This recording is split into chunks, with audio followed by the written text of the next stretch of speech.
All right, so let me. Oh, we're at McDonald's.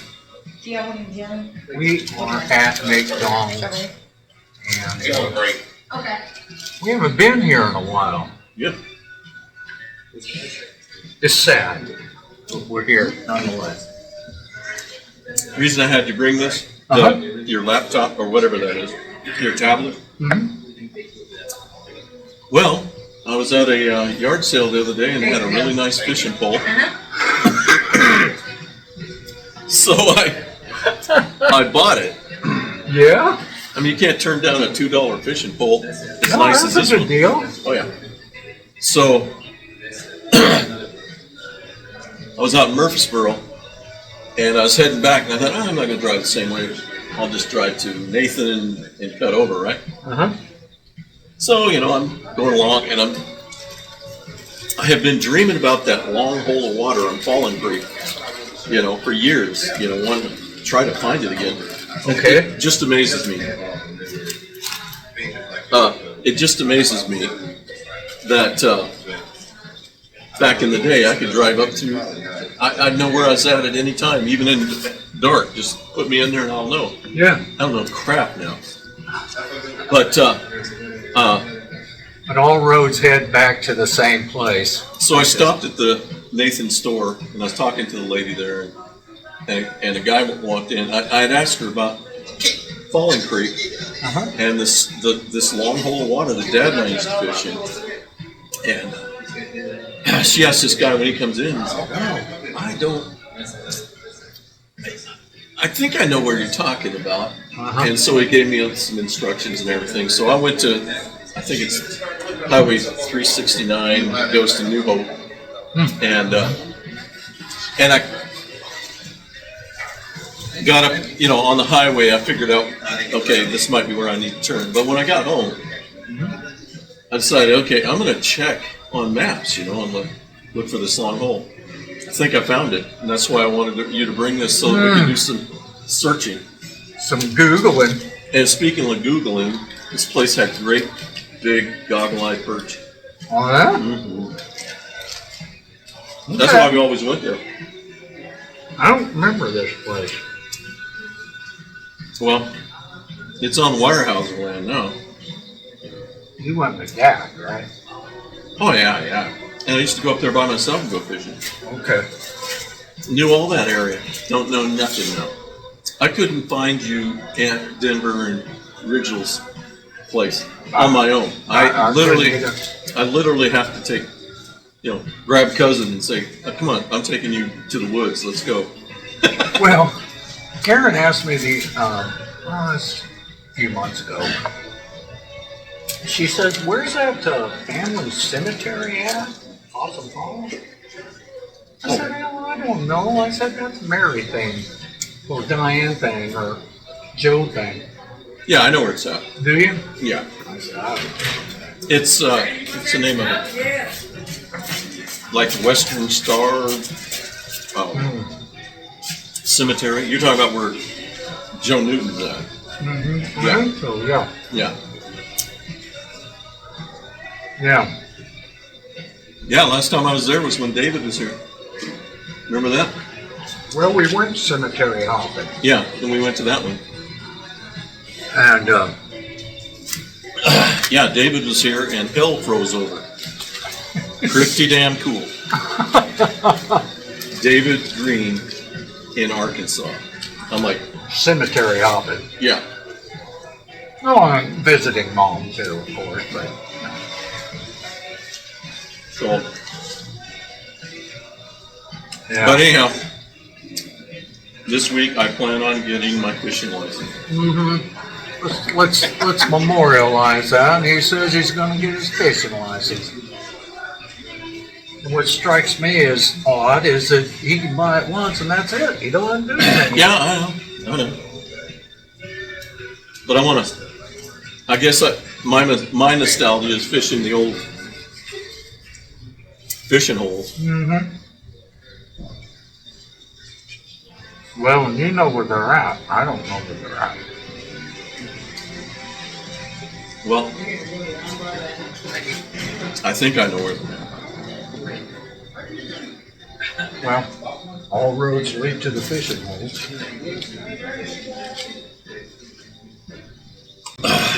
Now,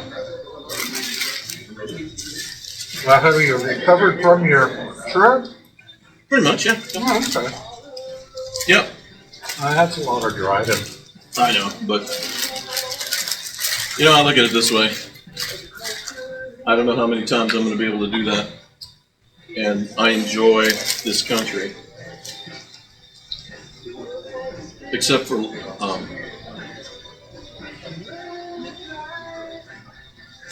what's the name of that town in New Mexico?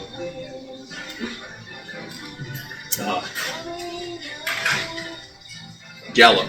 Except for Gallup, New Mexico. It's the only place I don't like. Even Gallup, the one where the Indian drove barreled right into the U-Haul trailer. Mm-hmm. Was that Gallup?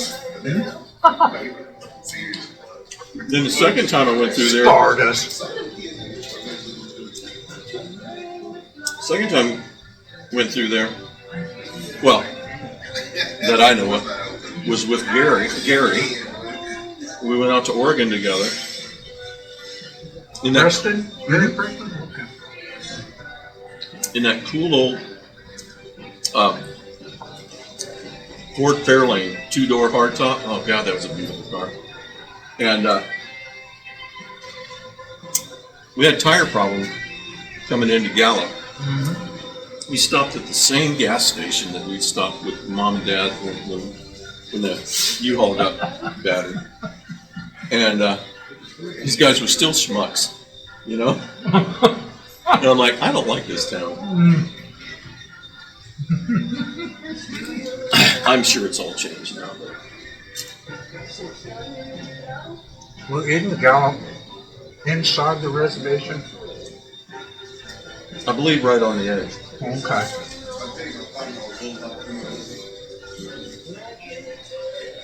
I don't think anything happened to that guy, did they? I mean, No. It's like the deputy said. We're standing there talking, looking at him throwing up and everything, and obviously out of his mind drunk. And I remember him saying, he says, there's nothing you can do. He says, that guy's going to be on the reservation in about 20 minutes. And we can't touch him. And so I got my first lesson of sovereign nations. mm-hmm.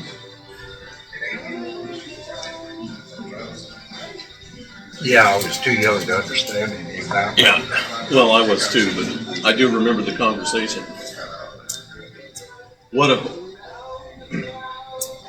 That was a classic lesson on what you think is valuable can be taken from you now. And, And it was. And it was. Those tables, I must have heard the story 1,000 times. Oh, those are ancient Chinese, whatever. And I did like the big one, Right. which was hewn out of a tree. Right. I mean, I can understand. And of course, back in those days, she was telling us that that one was worth about $1,700. That's in the 60s and 70s. So. Oh yeah. Well, it turned into firewood. And I don't know. I'm amazed she kept on coming to Arkansas. Yep, these tables were made in the Ding Ding Schwing Ding dong. Ding Dong Dynasty. Okay. I mean, I don't mean to laugh at her because she was, she's pretty darn proud of it. Yeah. I remember those tables all the way up till then. She had them proudly displayed in her homes. Yeah, that's one thing I always liked about her. She always kept an immaculate home. That's why, I landed there. Kind of helped my OCD out. Yeah, I landed there. It was almost like I didn't want to even walk in now.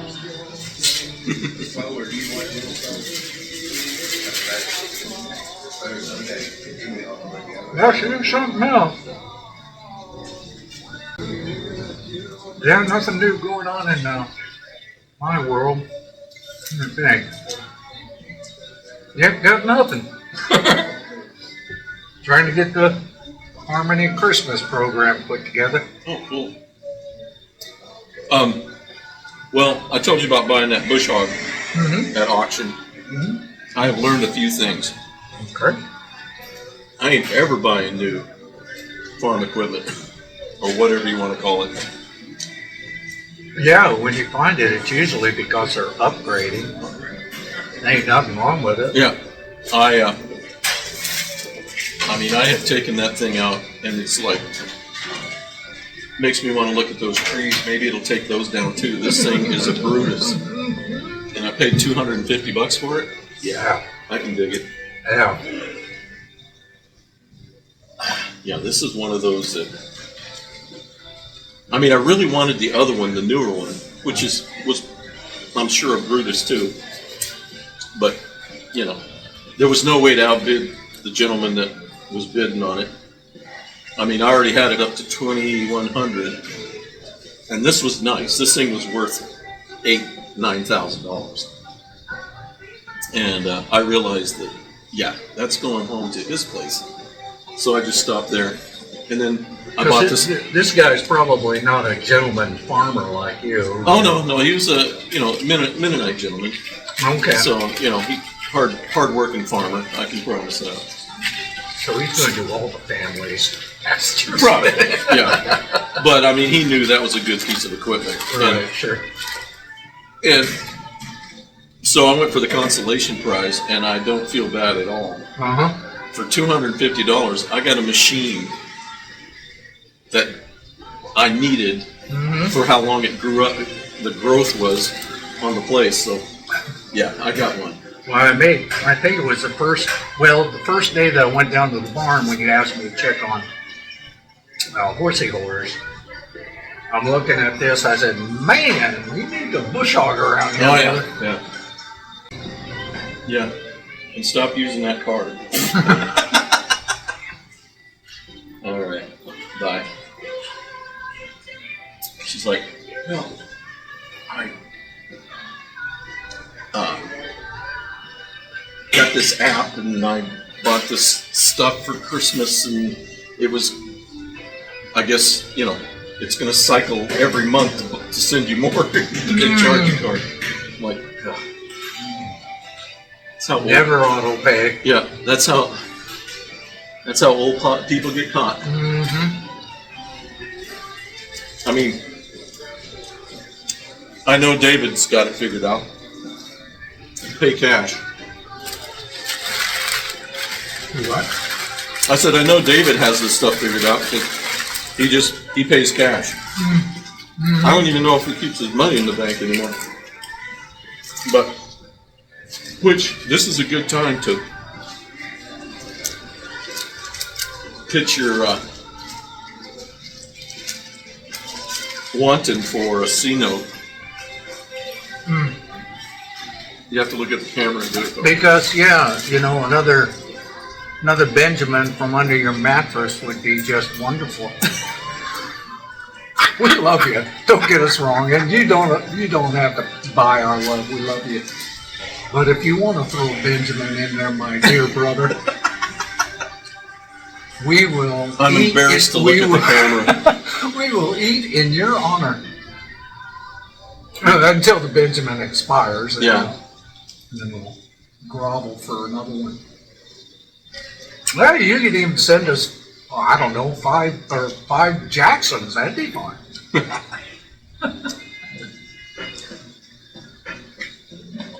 10 Lincolns. Let's see, who's on the 10? No. Who's on That's Lincoln's on the 5. Yeah, it's Jefferson. Jefferson, yeah, 10 Jeffersons. Or bullion. We'll figure out. Send us a gold rock. And I ain't talking the Marvin Green gold rock where he just Painted picks it. up a rock and paints it.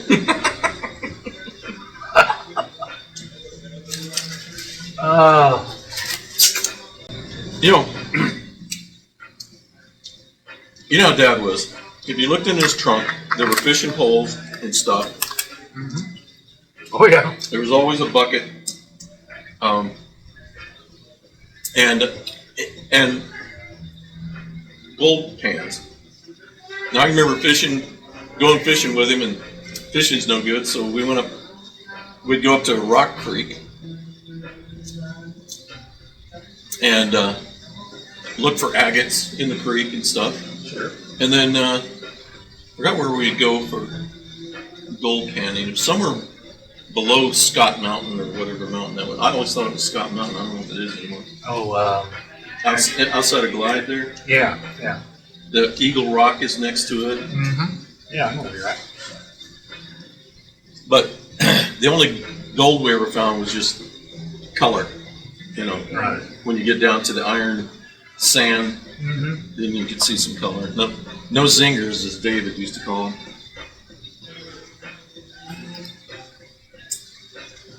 Yeah. Wouldn't it be something to just find just a solid gold rock that's 8 pounds? It'd be so malleable. I mean, you could just pinch off, just a little pinch will do you, you know? Yeah. Take it down to a gold shop. And,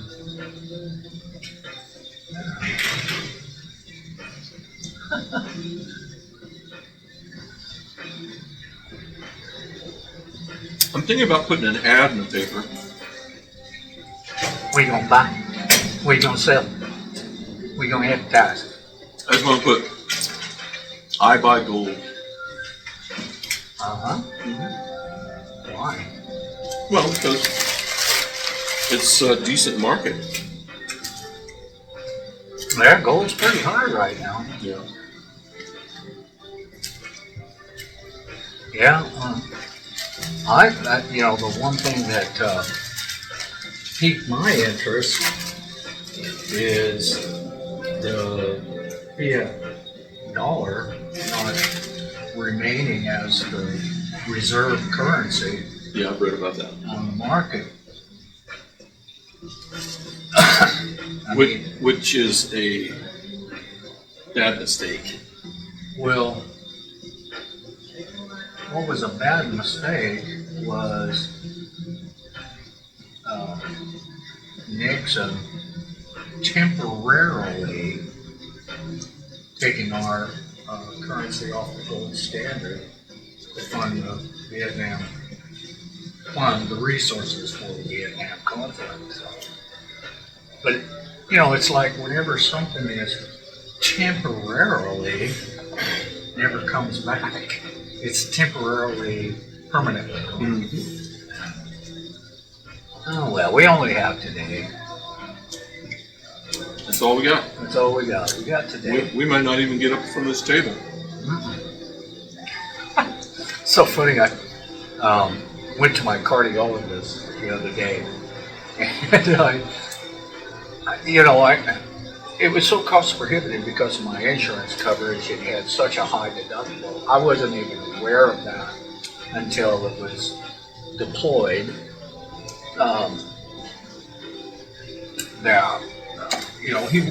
He did an imaging thing on me, and he says, "Yeah, there's a little anomaly here. Just do another catheter in that, or do a catheter in that." He says your heart's strong as a horse. The heart's fine. It's just all these leads going into the heart that's having problems. Anyway, the last visit I had, he says, well, because I went up there, there had been so much time elapsed between me canceling that catheter to rescheduling that they need to see me again. So that they can go back and renew the petition. Yeah. Okay, I said, so he goes, he says, yeah, it was a little anomaly, but it's not necessary to do it. He says, if you're having issues, reach out to me. He said, but if you're not, I mean, if you eat a glycerin tablet here and there, don't worry about it. But I said, I don't remember what I said. I said something to the effect that, oh, so you're saying we don't need to do that? He said, no, hold on, I ain't got no crystal ball. He said, you could die of a heart attack leaving my eye. Right. I said, all right. So it was just kind of funny. You only got today. He said, you could drop dead tomorrow. Yeah, that's why you should live your life that way. That's right. Not today. So the fishing hole, huh? Yeah, yeah. Let's take a look here.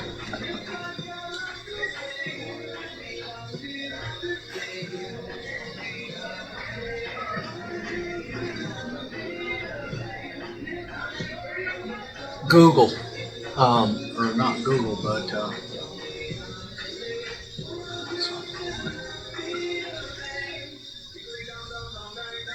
That's some interesting porno. yeah, Yeah, wow. that's a new type of cock ring right there. Yeah. Actually, let's put eggs in, Yeah. keep them round. Yep. Oh, that's what I thought. So you have to get on this road, which is a Weyerhaeuser road.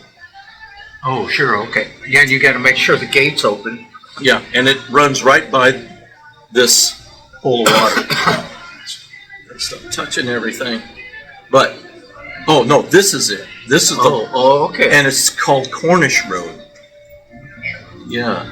That sounds familiar, Cornish Road. Yeah. And it crosses, okay, yeah. See, I remember all this area now. Used to be a doctor's house right there. Remember Dad pointed out 100,000 times. Didn't want you to forget. Okay, so, here we go. So you leave out at Nathan Church of Christ, and that's McRae Road, Great. and then you hit Cornish Road, and it's right there. Okay, Fishing. so Church of Christ Road out of Nathan. Yeah, you know how you come to Nathan, there's the Church of Christ? Follow that road past it. And that'll take you to McRae. Yeah, that's McRae Road, and then McRae goes this way, you take a left on Cornish Road, and there it is. And you cross the Muddy Fork, because I could not figure out why I'm not crossing the Muddy Fork. That's a nice hole of water. Got a story on that bridge right there. Tell me about it. Okay, Dad told me. Tell us all about it. Dad told me that it was either Ricky, or who's the other cousin? Rachel? No. Oh. The other brother. Well, it was one of Denver's boys. Oh, okay. They had come up onto this bridge, and somebody had been chasing a buck, and the buck jumped in the water. Okay, and it went under this bridge, and they took a rock and dropped it on his head. No. And killed that thing. Now that's the story Dad told me, and I'm sticking to Now it. the question is, did they take it home or did they let the? No, they got it. They got it out. They got it out. Hey, No. thanks for sending that deer our way. Oh yeah. Yeah, appreciate Well, it. sorry, that's the way it goes. Yeah, we're not telling you there's a deer on the bank there. But yeah, that was a story I got out of Dad on that one. There's also off 396. That's the road that goes from, I think, Mount Pleasant Drive, and then it crosses over to take you out to Briar Plant, and then that's the road that takes you to New Hope. Yeah, okay. Yeah. Now I don't know exactly where it's at, but I mean I could probably figure it out if I was driving it. But he used to point out this place, and he said the couple that lived in that house up there were murdered. And I'm like, really? And he says, yeah. He says, because there was talk about how they had gold hidden on the property. And they were killed for the gold. You're kidding me. Oh, That's wow. and of course that's what Dad told me. and I might misconstrue it after being What 100 Dad years said old. was gospel.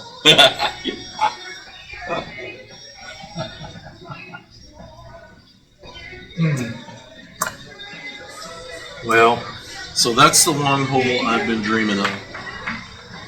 And Well- man, we used to catch giant goggle-eye. We call them goggle-eye. They're just big old sunbirds. yeah, Big, or not sunbirds, but brim. Brent. Big old brim. Out of this hole of water. Well, there's only one thing holding us back. Yeah, I know it's me. Yeah, But I you did got get your it. $2 fishing pole. I got my $2 fishing pole. Now, I don't have any tackle to speak of. I got a hook in Auburn. Well, I was thinking about Swift.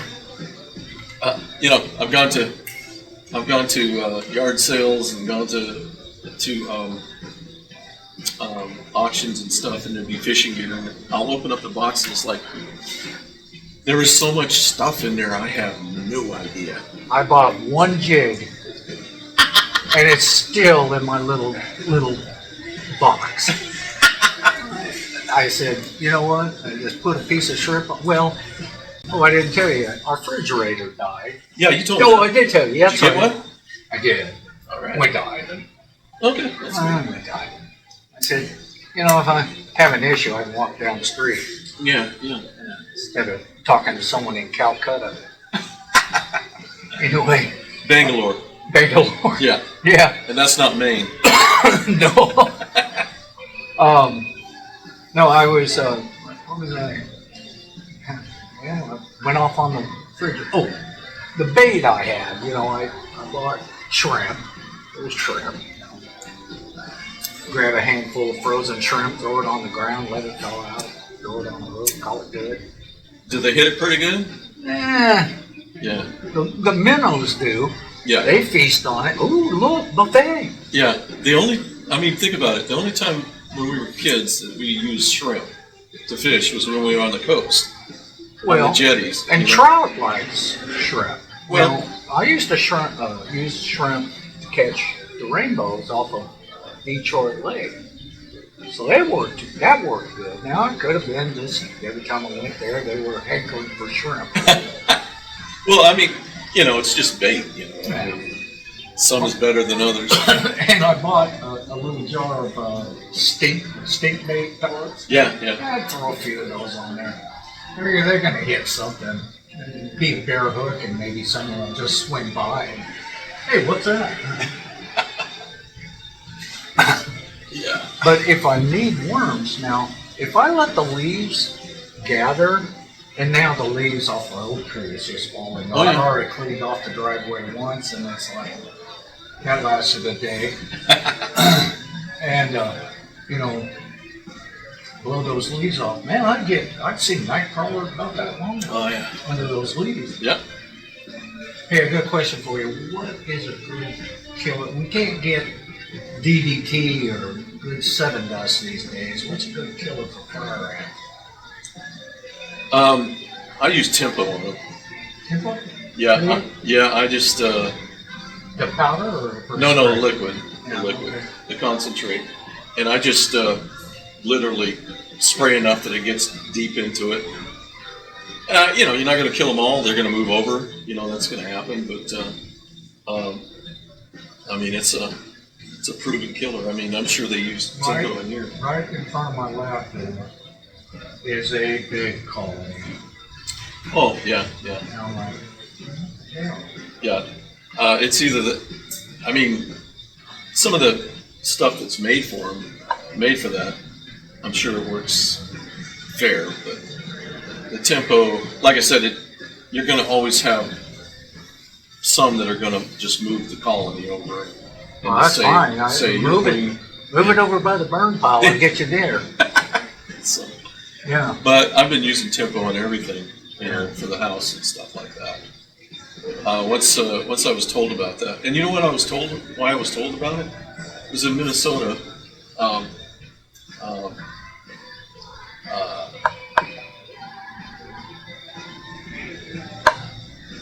God dang. I want to call him Wacko Bitch. That's what I always call him. But anyhow, they had a cabin up in Otter Tail Lake, and he's like, oh man, the flies are just horrible up here. I'm like, really? So about a week later, he tells me, he says a friend of his told him, just go get you some Tempo and just spray the walls, and they'll go. Oh wow! And they do. Well, I've used Tempo on the roaches, and that's pretty effective. Oh yeah. No, I mean, like every 2 months, I'll go through the house with a sprayer and just spray just a mist in the corners where things are going to happen, and places I can't see and stuff. And you can always tell when a spider's hit it. That's what I like about it. It kills spiders. A lot of folks don't realize that spiders, they sit up and they don't necessarily clean their legs, with their mouth and stuff like that. But anyhow, this is what was told me. And they sit up, and you got to have something that once it touches their skin or it touches their exoskeleton, it's going to do them in. You can always see one that if one comes out, you can always see, he's acting like he's been tempoed. His day's done. So. Yeah. Well, the thing is, the last time I bought Tempo here at Co-op, it's just a little jug like this. Yeah. But at that time, last time I bought it, it was like $50 for that. Really? I mean, I've bought them this big for $50. Maybe. Yeah. You got the smallest one. Like I got the small. Yeah, it's about $50. And now I'm thinking it's probably $250 now. No, I just bought still some. About the same price? Yeah, it's about the same price. Okay. But it lasts forever. I mean, it's a concentrate. Yeah. I mean, 1 gallon, 8 milliliters. I mean, come on, that's nothing. And the last batch I made up, it was pretty strong. It would. Oh yeah. Kill And I've anything. done that too, and I don't know if it makes any difference. I don't know. I know, down at the Baker Building, I sprayed the inside walls and the outside walls. And there were so many dead roaches on the sidewalk that I had to get a blower and blow them all into the street and let the street deal with them, It just doesn't. And inside, Yeah. I found black widows and things like that. Yeah. It's effective. Oh yeah, it's very effective. And it's approved for commercial kitchens too. Oh yeah. Yeah, they could use it in here. Well, I was telling our guy who came to spray it the other day, and he's just scratching his head. I said, I use Tempo. He says, what I use is much stronger than Tempo. He says, I just don't understand why, they keep coming back. I said, well, because this house is infested with these little bastards. He said, short of taking everything out and just really bombing it. I said, no. He said, but call me. If you start seeing an increase, just call me. I'll spray again. Is that the cucarachas? Huh? Cockroaches? Yeah. Oh really? Yeah, the water bugs or the water roaches. It decimates those. Yeah. Well, it'll take care of the cockroaches too. It does. But it might be the way. I mean, well, I don't know if it's the way that it's applied or whatever. And talking about stronger, I don't know if that even matters. That Tempo works. If it's not going to get them, it's not going to get them. Yeah. I don't care what you throw at them. Yeah.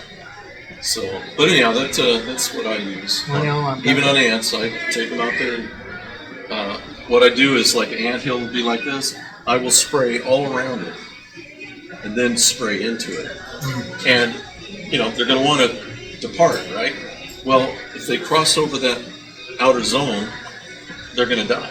Yeah. So it helps a little bit, but we're talking fire ants. They're going to be here when the earth gets blown up, or Fire. Yeah. Hence the name. So Well. Those and cockroaches. Yeah. Well, the thing is, it probably started with one ant. It's like this nest grows exponentially. Yeah. Holy smoke. And this morning I went in to get that lens out of the lab, and it's like, this nest is so big that, I open the door and it takes a top layer of the dirt off. Oh, yeah. You got it in a sprayer? Well, I haven't done anything to it. Oh, yet. okay. I just get a sprayer, a whole gallon, and just, Yeah. and spray a, not squirt, but spray Yeah. all around your place Yeah. and all around the shop and stuff. It'll eventually, it'll get them. When we had that house in Woodlawn across the state, that's where I ran. I didn't realize brown recluse are pretty rampant in some places. Yeah. Well, anywhere where they cut the trees back and stuff, they're going to come out of the woodwork. Sure, sure. But anyhow, I started noticing, seeing them in the house. Normally in the bathtub, they're done there, but I'm like, how did you get here? What is it? Because that was a well-built house. Yeah. And sealed up. And it all happened, remember the master bedroom in the house? You go into the master bedroom and then there was a water closet. You could literally close the door. Yeah. It had its own vent and everything. It's the polite way to poop. Yeah. And so one morning I'm sitting there and all of a sudden I felt something on my head. I'm like, what in the world? And I just kind of knocked it off. It was a brown recluse. Are they coming into the fart sucker? Yeah. They were Holy coming through the smokes. vent. So I went up into the attic to look, and they had this house was built to quality. They had the vents coming up. They were just once it penetrated the ceiling, they were just pliable hose, and they brought it up and tacked it onto a rafter, Yeah. and it was just open. Sure. Okay. Sure. So what that was doing is taking the moisture and whatever and pumping it into the attic, and you're going to get some moisture and stuff, but that was a pretty big space, so it wasn't a big deal. But that's how you're supposed to do this, because they blew in the insulation, Yeah. so they have to be above the fray, right? Well, anyhow, that's all well and good, but I figured out that's how that guy got in there. He went up this thing, went down this thing, and that's how they were dropping into the house. Wow. And Okay. so I knew I couldn't fight that, but what I figured out is on the outside of the house, where the fascia met the brick, okay, there's huge gaps in there. Anything can get in, right? Sure, sure. So when I'd see one, I'd just go out and start spraying right at that gap all the way around the house. Oh, okay. And you didn't see them for a month or two. And then, then one would pop up, so I'd go out and do that. That's how I took care of it. Oh, we go. Okay. So there's application is key on how you do that, obviously, and that's why the pros know what they're doing. I'm Well, having to you figure hope. it. Yeah. Yeah. You would hope. I mean, I had John Strait for years. John worked at Stan's place for years. Yeah. And then he retired. And this other young buck came in. And the first time he came in, he's like, and done. I'm like, yeah, no, I'm not paying that kind of money Right. for you to do that. You're going to have to be a little bit thorough. Yeah. And, he has to go down into Rebecca's office Yeah, as well. But the last time I talked to him, he said, listen, just call me. He says, just call me. It won't cost you anything. I'll come back and spray again. We'll just keep spraying until we get them. Okay. So, The guy I hired to do our house for sale in Woodlawn there, he shows up and everything, and I'm talking to him. I says, I don't know how you do this, because that house was pier and beam, and so was that little shop area. That was all pier and beam. And he had to go in and check, because he's looking for termites. sure. But he had to crawl underneath there. And another thing I loved about that house was they put the vapor barrier down. The underneath the floor was that they gravelled it, put the vapor barrier down, and then they insulated in the joists. Oh, wow. Insulated the floor and put chicken wire so that if anything liquid happens up there, it'll get through the insulation and into onto the basement, or the ground there. But anyhow, he did all the checking and everything, and I'm like, oh God, you're giving me the creeps. I says, this place is just lousy with brown recluse? He's like, yeah, you get used to it. He says, I try not to kill him. I'm like, really? What's wrong with you, Mom? I'm thinking, is your Hindu coming out? And but no, he said, when you kill one of these, they set off some kind of an endorphin or some kind of thing, and it attracts other spiders. Oh, really? I'm like, okay. Yeah, that's not good.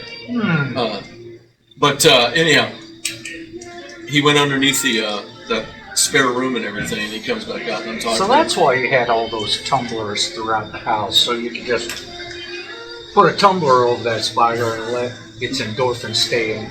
No, I just squished their ass. No, I sprayed them. I don't negotiate with spiders. Yeah. But he's standing there talking there, and there's a little one, crawling up on him. I'm like, he goes, oh. I'm thinking, okay, whatever you said, I don't. Yeah. His skin's probably so tough that it won't rot if it gets bit or bit from one. I remember the first person I ever met that had been bitten by a brown recluse, and he didn't, obviously he didn't do the right thing, go to the hospital and get it treated, because they're just going to give you antibiotics. Yeah. But, that'll stem the necrosis and stuff. But his calf, he was missing about this much meat from the calf of his leg.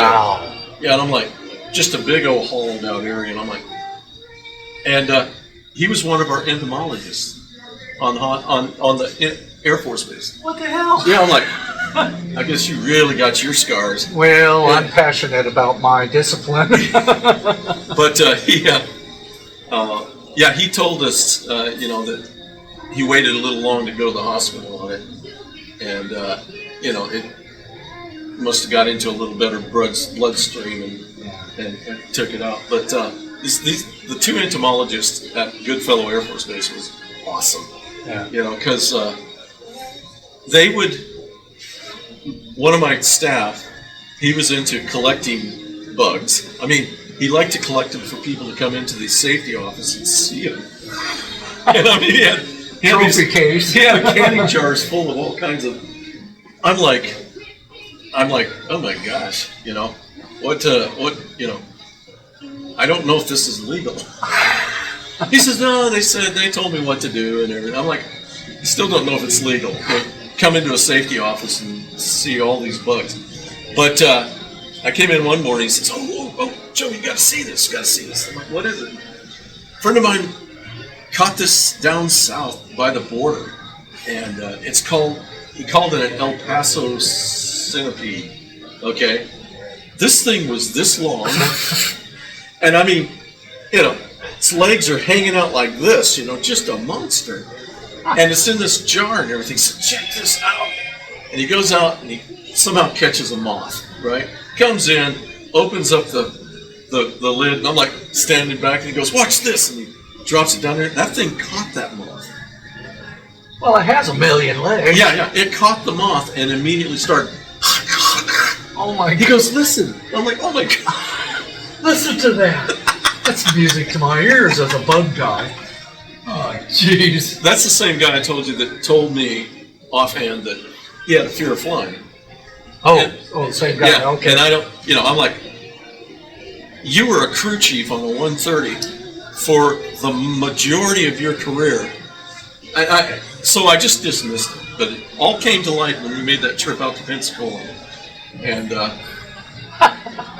Saab 640, bench seat in the back, if anybody ever flown on one, it's a turboprop.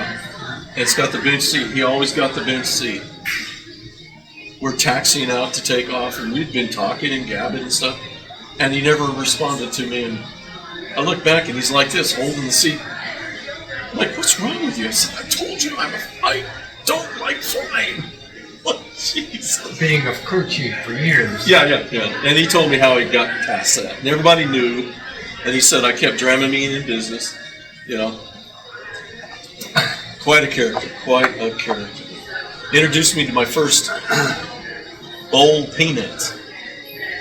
on that trip to Pensacola, Oh, yeah. because here's Pensacola and here's Biloxi, and that's where he's from and his wife's from and everything. He's out. He called them the Outlaws. The in-laws were there. So one afternoon he says, "Hey, we're done here. You want to make a trip over to see my outlaws?" I'm like, "Sure, let's go." And we went over to Biloxi, and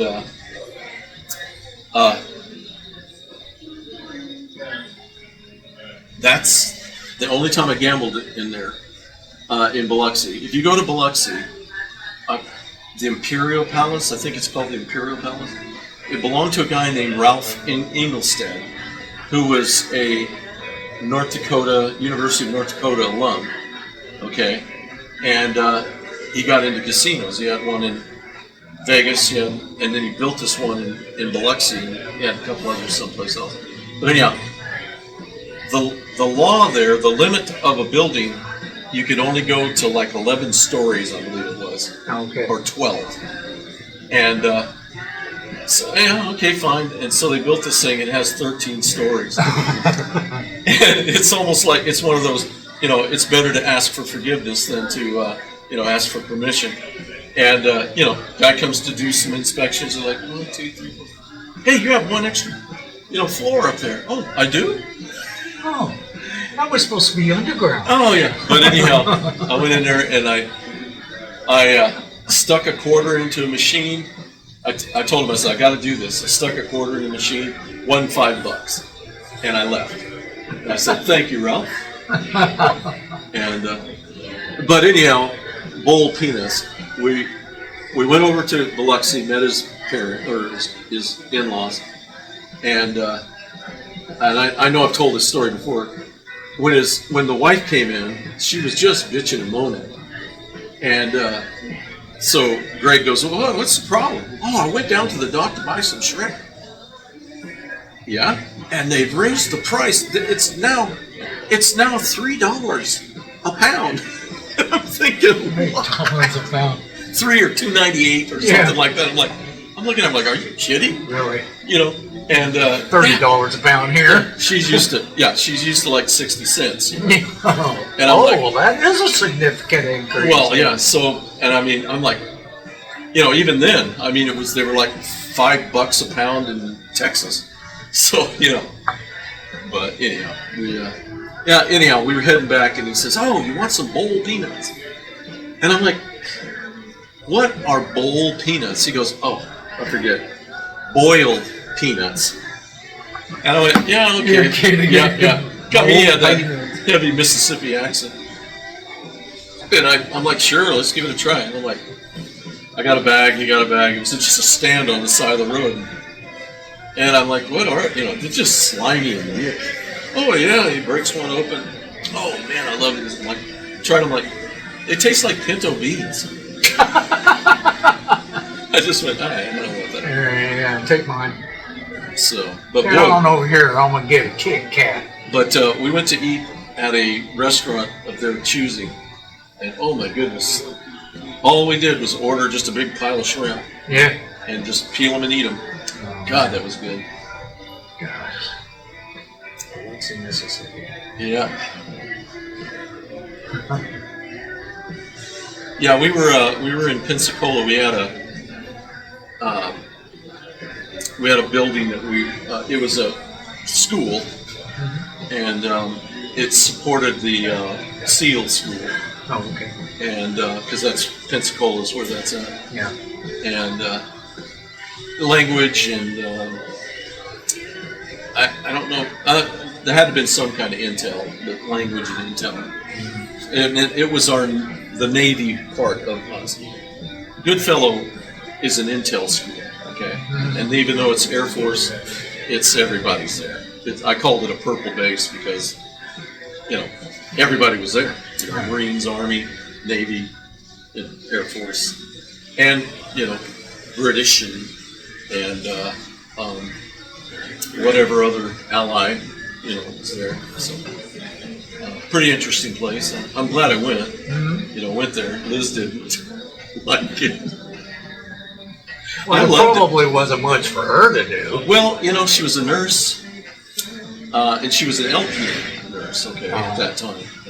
And she went to work for a nursing home, and they made her assistant director of nursing, and an ADON they call it.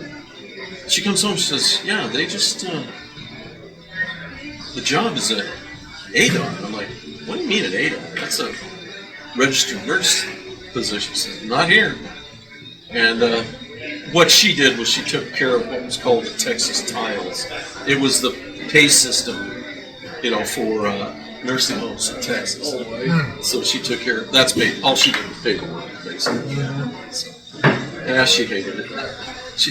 Her grandmother told her when we were heading that way, she goes, "Well, there's one thing about Texas, you either love it or you hate it. There's no in between."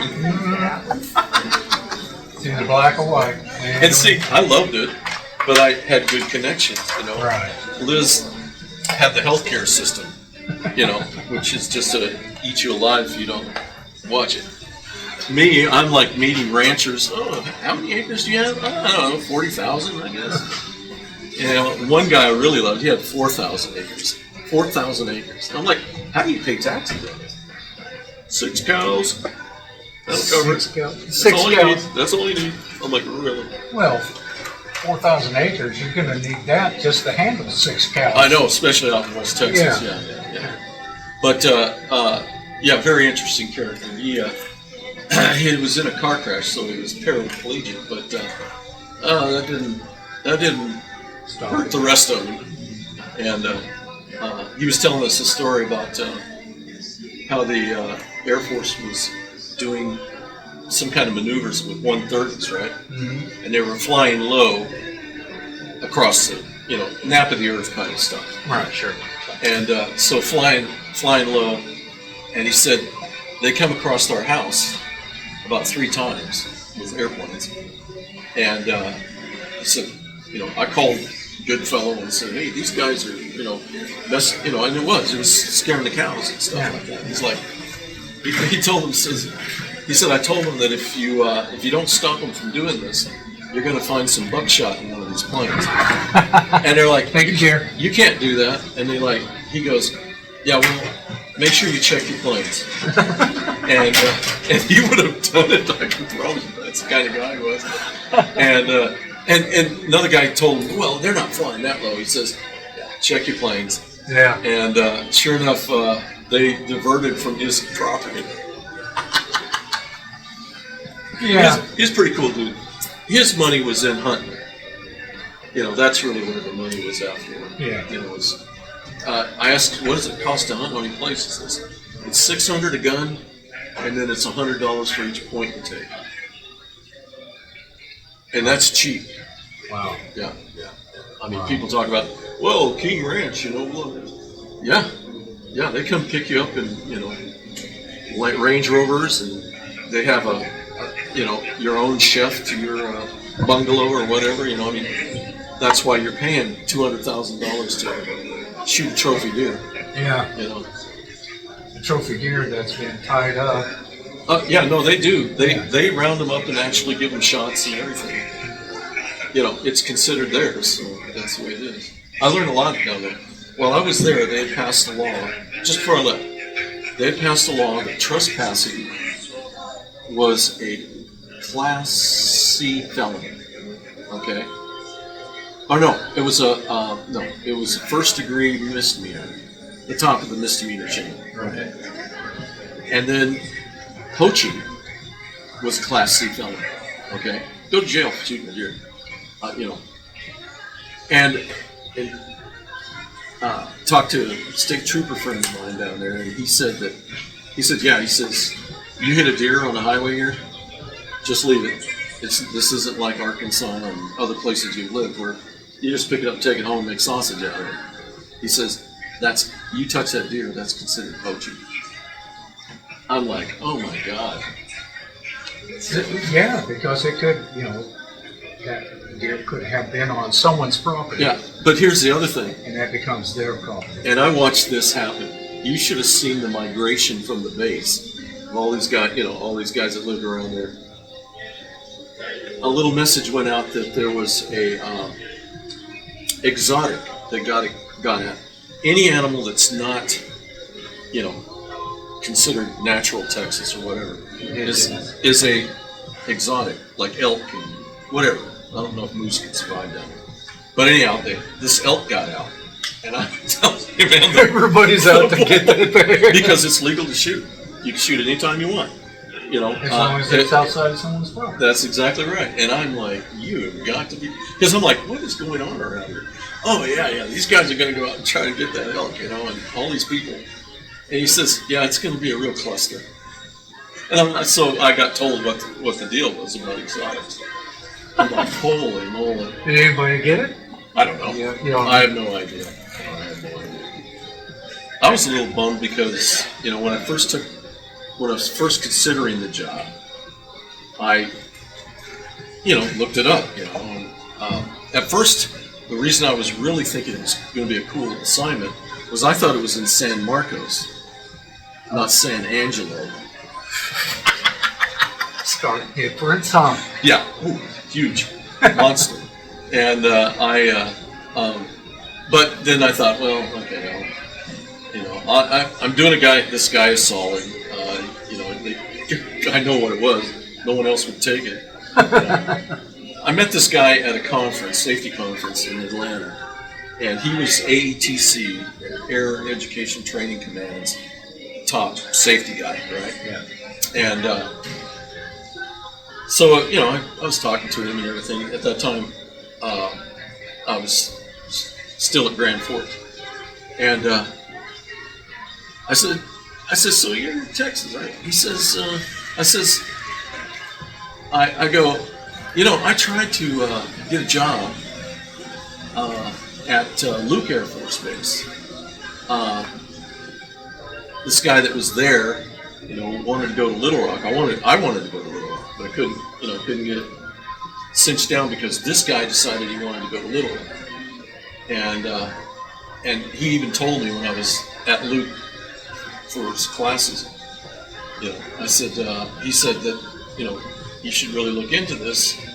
And no, I'm sorry, it was the Little Rock job that I was after, not the Luke job. Because that guy asked me about the Luke job, and, you know, what are you thinking about? Maybe you want this? And I'm like, I said, no.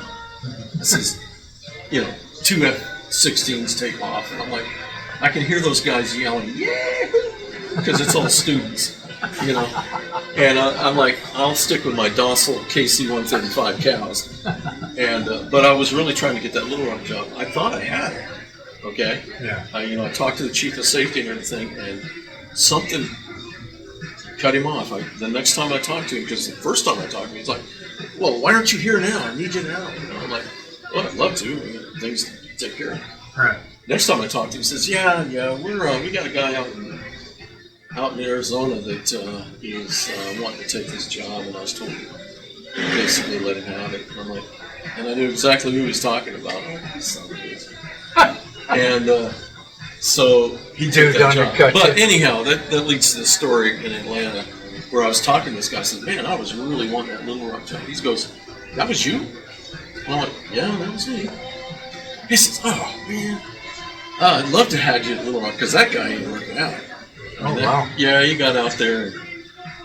Little Rock's a tougher job than most people, especially for a safety guy, than a lot of people want to give credit to.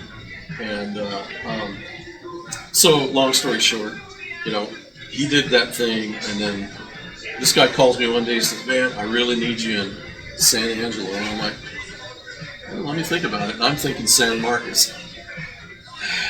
But, you know, I went ahead and accepted the job. How could San Angelo translate into San Marcos for you? Because I'm an idiot. But I don't regret it, because it's like I told you, you know, Liz's grandmother's right, you know, you either love it or you hate it. Right. Liz hated it, and I loved it because, you know, I met these ranchers and learned the two-step, you know, hey, come on. You. Yeah. I would have never run into that bar in London, Texas. We were going down to see Denver Original because they had a hunting cabin in Junction. Is it Junction or Junction City, Texas, off I-10 there. And that was a big eye opener. I go down there. They gave me instructions where to go. I'm like in the middle of this little nothing town, and there's a house. And I'm like, knock on the door, and oh hey, how you doing? I'm like, this is a deer camp. When do you mow the lawn? What lawn? So, but anyhow, London, Texas. We stopped and decided, hey, let's take a break, and we'll go in and have a beer. So we go into this. It's not a bar; it's a dance hall. Okay. Okay, but it had a bar to the side. So we're just sitting there, Liz and I, having a beer and everything. And I said, hey, where's your bathroom at? Oh, it's down the hall. Take a right. It's the last door on the end. I went, okay. So Drake's out there. Open up the door. Takes you outside. I come back. There's porta potties. Nope. I come back and I'm like, hey, nice joke, man. He says, no. See that big oak tree out there? That's the bathroom. And I go out there and I piss on the oak. We lovingly call it the piddle tree. Yeah, and I come back in. 7 or 8 months later, we were heading back down to visit Junction, our aunt and uncle, and stopped there.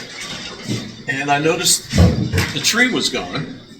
What? And I walk in, and they've got a bathroom, and I'm like, so what happened to the old tree back there? He says, yeah, Texas Department of Environmental came in, declared it an environmental whatever, and the tree had died, and they took it down. We took it down. So now we have a bathroom. I'm like, oh boy. And we had to put plumbing in. Yeah. But cool story. We were sitting there talking to the bartender, and I said, this must be a really neat place to, on Saturday night. He says, actually, it is. He says, everybody around here, they come here.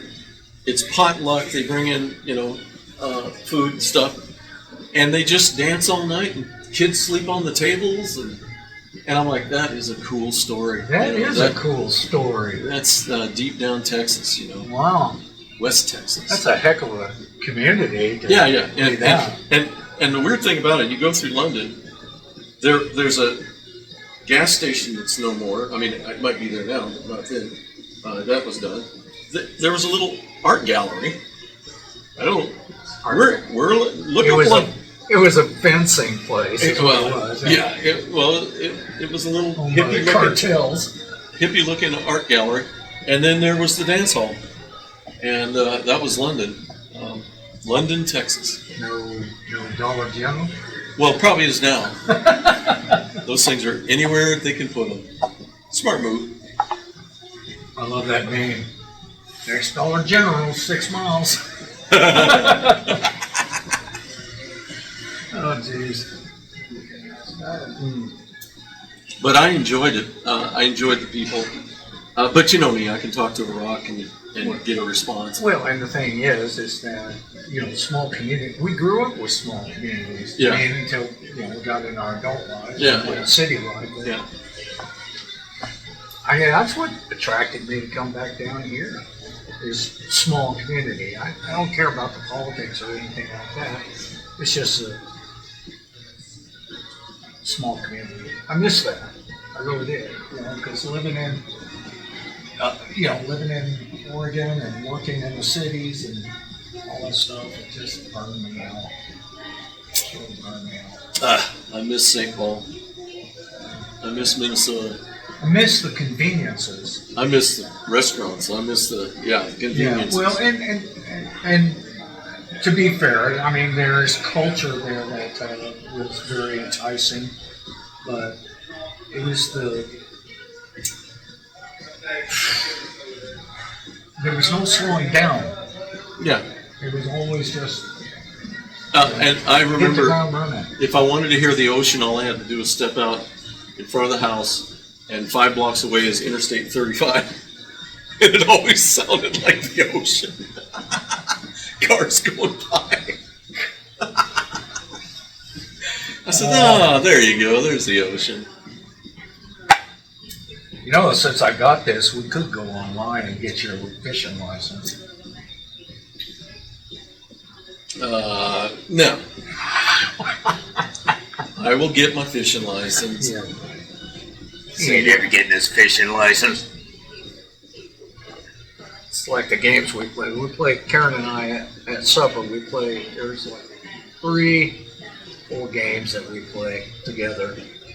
You know, we say, we didn't win nothing. We'll never win nothing on this, whatever, on these games. So it's the same principle. You're never going to get your fishing license. Yes, I am. You ain't even going to get it. Oh, you just stop it. And then we got to make a trek. Yeah. I'm thinking about maybe picking up some minnows to go up there too. Pick up some red worms too. Yeah, I got to get my license first. I hate these linear steps in the flow here. Yeah, well, you know how it is. Commitment. That's tough. You could be on your phone right here getting your license while you're picking up minutes. Just saying, multitask. What's your plans today? What you got going on? Well, can't do any bush hogging. I've been slowly working on the property, just making loops and cut. You know, I had the guy come in and just do a massive sweep of everything, knock everything down, so I can get to it with this bush hog. And then I'm taking that all the way to the ground. And well, now when I was feeding the babies, someone had cut that grass there between the barn and the house.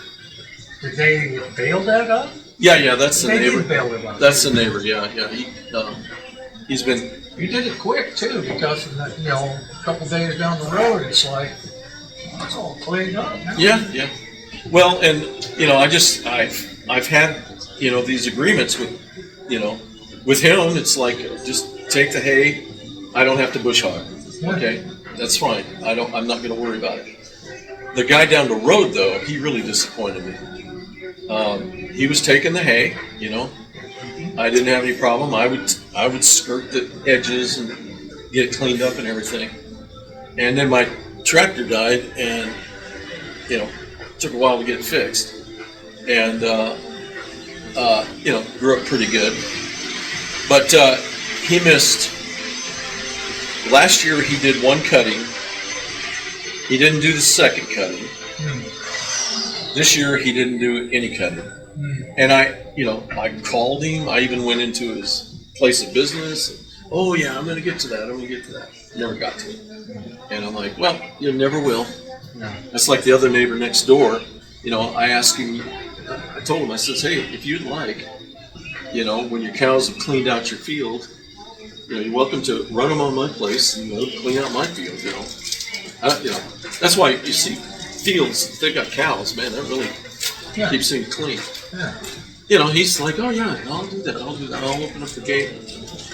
I don't know what his deal was, but he just not going to do it. So you're never going to do it now. What I'm doing is working on getting the fields prepped for good grass. Yeah, sure. And then I'm just going to keep cutting it down. And You're offering free hay. Yeah, well, that's over. All you have over. to do is just collect it. That's over. The next person that wants to take hay off mine's $5 a bale. I mean, that's plenty. Yeah. I mean, you do the work and you pay me $5 to take it. Yeah. And it helps me. That was the whole agreement. Take the hay, keeps my place clean. And this guy just like, whatever. So, I do judge people by character. Yeah, sure. Yeah, he's an asshole. Yeah. So. Now you know. Yeah. That's sad. But that's okay. I got a machine that can cut that stuff down. And so I'm getting it prepped for the winter. And then as soon as spring comes and things start to rise, cutting it again. And I'll have it ready. But I'm not gonna mess around. Matter of fact, the next person comes, it's gonna be $5 a bale. And if you don't cut it at least twice a year, don't come back. Yeah. Yeah. So, I mean, it's almost like, what? But, I don't know. Maybe you don't need any hay. But, I mean, he started all romantic, okay? He got a square bale. That's how he approached me. He says, yeah, I got a square baler, and I'd like to bale square bales, for horses, because that's what he has. And I'm like, okay, that's fine. I never, didn't make any specifics. I just figured he's going to be like everybody else. Well, then he cut one time. His baler didn't work right, so he went ahead and round baled it, which is fine. Okay. Got it for his horse. But, and it worked out for a couple of years. And then this last year and this year, and he's got more horses. So I don't know what his deal is. Go ahead.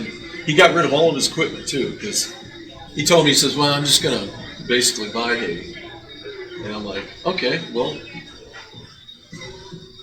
are you going to cut this? Yeah, oh no, I'm going to get that too. And so I guess he's just going to buy hay now. Why would you do that? I don't know. It's not any of my business other than the fact you're never going to do business with me. Is this your neighbor across the road? No. On down the road there, on the corner. Huh. Yeah. So. Well, that's unfortunate. Yeah. Well, what can you do? I'm not worried about. Well, we're barely into it, man. I'm telling. Well, yeah. I mean, we lost an hour. Oh, that's right. Yeah. Yeah. I hate that. I hate it now even more as I'm old because I don't transfer over very well. Karen was saying the same thing this morning. She goes, I hate this. My circadian Yeah. rhythm. Circadian. I'm like, I'm up at 2 in the morning anyway. It doesn't matter. Yeah. Yeah. So, did I tell you we got a new puppy? Oh wait, you told me you guys were looking for one. We looked at one. Well, we looked at one and then Tia bought it. And we went up to, it's Stanton, Arkansas. Is that the name of the town? It's over by Ozark. Okay. It's the same breeder that Jada came out of. Yeah, you told me that. Okay, so Yeah. anyhow, we got it. You got it? Yeah, it's about that big.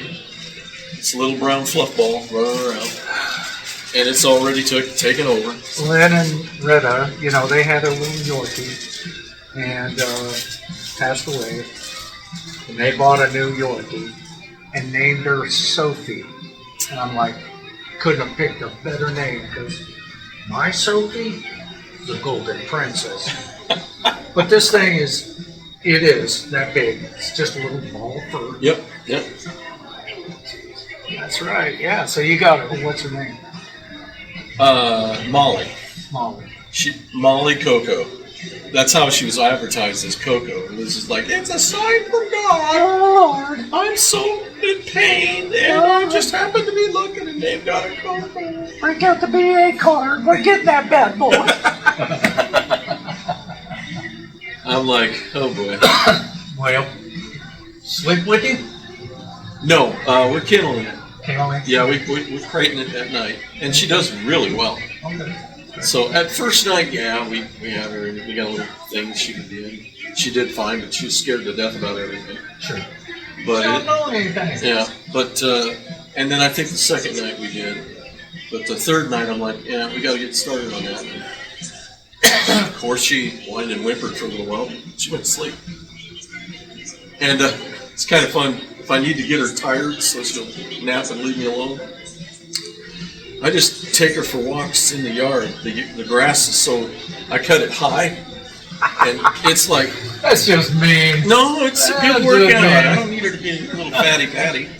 And first time I did that, I'm like, wow, she knocked right out. That was enough. And she wants to go everywhere, and now she's getting a little better at everything. So it's okay. The kid, she loves the cats. She wants to love the dogs, but they're like, I ain't taking responsibility for this. I didn't do that. And so they're like, except for I was Peanut. wondering how she was around the big dogs. Well, the big dog, he just growls at it. And then Bandit, he just runs off. I mean, it's amazing how a little bitty puppy can run these big boys off. Not mine. Yeah. Yeah, I didn't do that. And, but Peanut, she'll lay down and she'll wrestle with her a little bit and stuff like that. The only problem is she bites and she's got those teeth that are like needles, and so they go into everything. Even the cats, look, like 10 will lay down and bat at it and everything, and it'll walk around and bite her tail. Yeah, those teeth are tough. That's funny. That's funny. But and then Angel, she don't have anything to do with it, and then Gandhi, or it's actually Gandalf the Grey, but it's Gandhi, and now it's Little Big Man, and it's whatever, Tomcat. Cat. Yeah. Is that the tatty? Yeah. Yeah. He'll tolerate a little bit until she starts biting its ankles, and then he runs off. Yeah. So it's kind of fun to watch her chase them all. She just chases everybody off. Nobody likes me. You're too young to play with. Too fragile. Yeah. And then Jade is doing okay. She tolerates, and then when she's had enough, she'll growl at her and she'll back off. So it works. Well, they're kind of teamed now, so Yeah. JJ and Yeah, it's gonna. That's gonna happen. I think she's like, it's gonna happen. where's my Coco? But it's funny. Liz bought Molly just a little chew toy, right? Well, you bring anything into the house that belongs to Jada. It all belongs to Jada. Liz is like, I don't know. I says, what do you mean I don't understand? She's the alpha and she owns everything. Even you and I can't have some of that stuff if she don't want you to have it. She's like, yeah, okay. Red is the only one that would play with a toy, or plays with something. Yeah. So we wound up buying, and we can't buy stuff, squeakies, because they'll decimate them, and I'm out in the yard picking all that crap up. So we bought these toys, these 2 fur toys for her, because what would happen is Rebecca would buy toys for Zelda. Well, Zelda brings them up. Yeah. Well, now Red's going to play with it, and then it winds up Red. So, the same thing. I mean, but she's the only one that will play. I mean, Sophie will take it and hide it. She, our deck like this, we have those 2 steps heading on the east side. There's 2 steps. She has literally went behind those steps and hid toys so no one else could play with it. Of course. And I'm sure Jada's the same way. Oh, yeah. No, you're not going to play with that. But Little Miss Relentless, you'll see a pile of toys here, a pile of toys over there. She'll drag them all over to her. And then, of course, Jada's got to go get them. So. Well, it was so funny about Atlas, when I had him down at the shop, he had a couple of beds, dog beds, but he was so good about collecting all his toys and putting them by his bed so that they're all, he was the most organized dog. He was more organized than me. I'm like, where's your toys? Oh, they're right here. I've got an inventory. They're all here. Amazing. Yeah. Well, I'm so glad you guys got it. Yeah, it's at first I'm like telling Tia, no, don't do anything, no.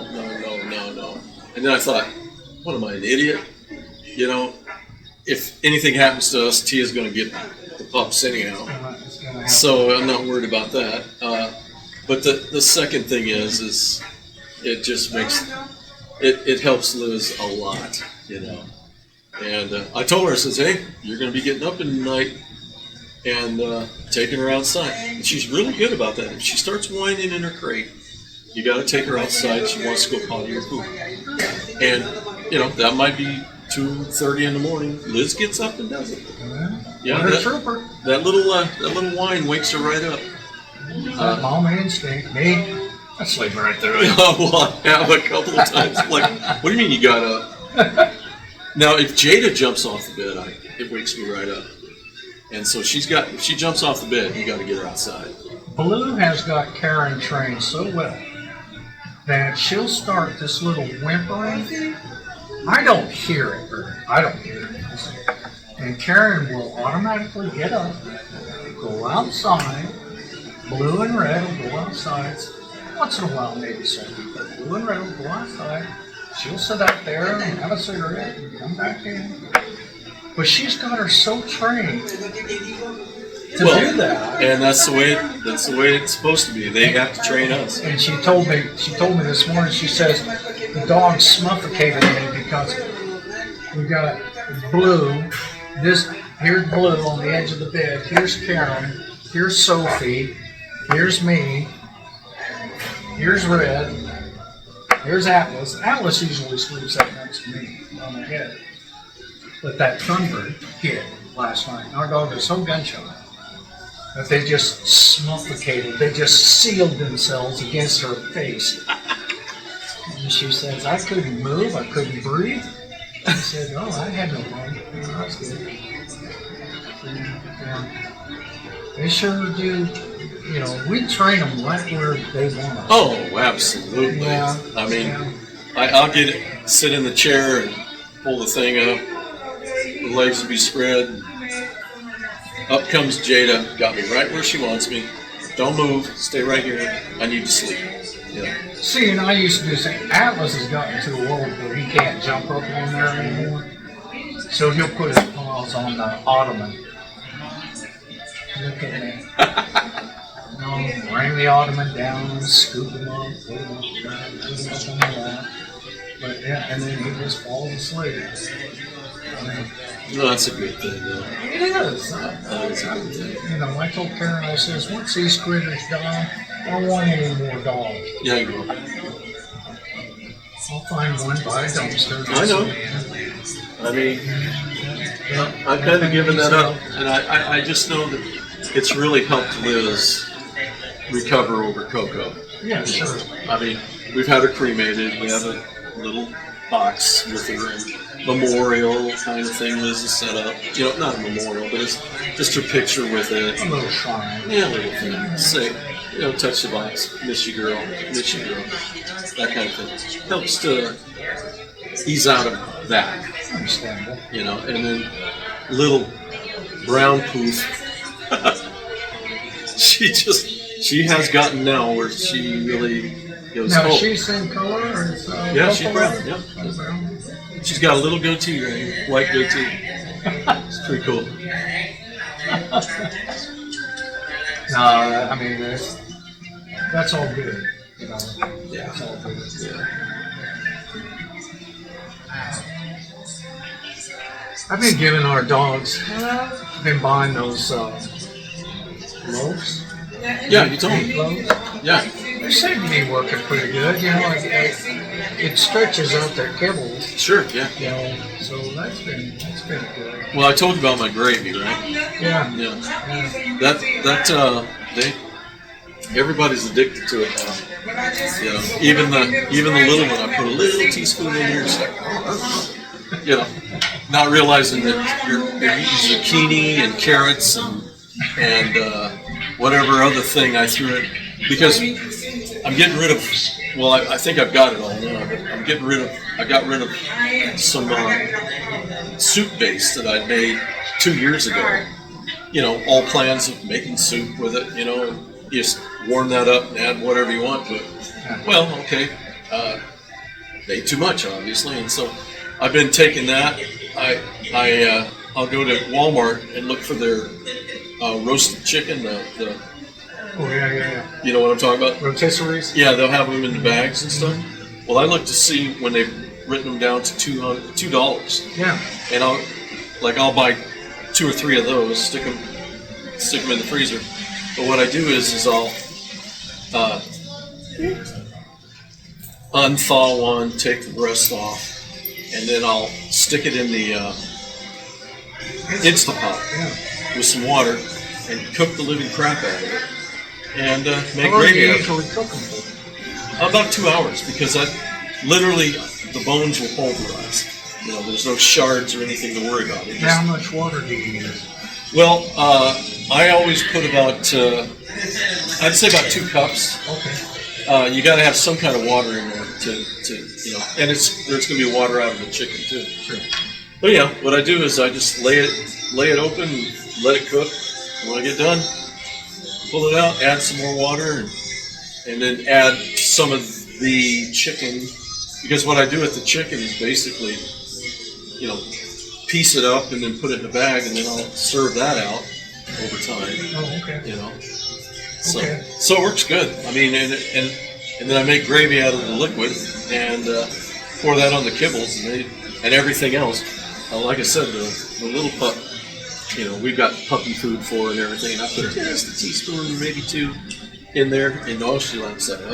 And all of them love that. So Well, that's a good idea Yeah. too. I Yeah, mean, it's- that's really. yeah, yeah, I'm wearing out that Instapot. It's the way to go. Well, I bought an Instapot. I was using the snot out of that thing. And then Patricia, bless her heart, she wound up for Christmas sending us a fryer Instapot thing. Yeah. So it could be both a fryer and an Instapot. So I kind of put mine out into the basket. Yeah, Well, now they're both out in the pasture because Karen didn't do anything in the kitchen anymore. I'm the one that does all the meal planning and stuff, which I don't care. That's okay. At least I know what's being cooked all right. So yeah. you'll eat it or not. Yeah, I perfected grilled cheese sandwiches. Yeah. What are you doing? Well, nobody likes a slow grilled cheese sandwich. We want it now, right? Because you just want it, right? Yeah. So I've got this big pan on the stove, and of course it's a gas stove. I fire that bad boy up. I get 2 pieces of bread, butter one side, throw one on the pan, throw my cheese on there, throw the other side on there, and I mean I could have a grilled cheese sandwich in under 10 minutes. Actually, under probably 8 minutes. Yeah. I mean, probably even better than that. I don't know. I haven't timed it, but I get a hankering for those, so I've got it figured out. I know how to do it now. Now, what kind of cheese are you using? I just use American cheese. Just American. Yeah, no, I don't use. I mean, it's American cheese, not the Velveeta Oh, okay. cheese food stuff. It's and who knows? Could Probably be is. cheese, could be plastic. Yeah, I know. Whichever tastes the best, I'm having it. So How much flavoring did they put in it? yeah, how much in the plastic? Hey, I'm gonna go to the restroom. Yeah, they probably hurt. Butt hurt. Darn it. I don't know what I'm going to do today. I should do something about those fire ants. Well, They're on the list. Well, I know I've got Tempo somewhere. you can always pour just gasoline on them. Not good for the environment, but that benzene goes right down into all that.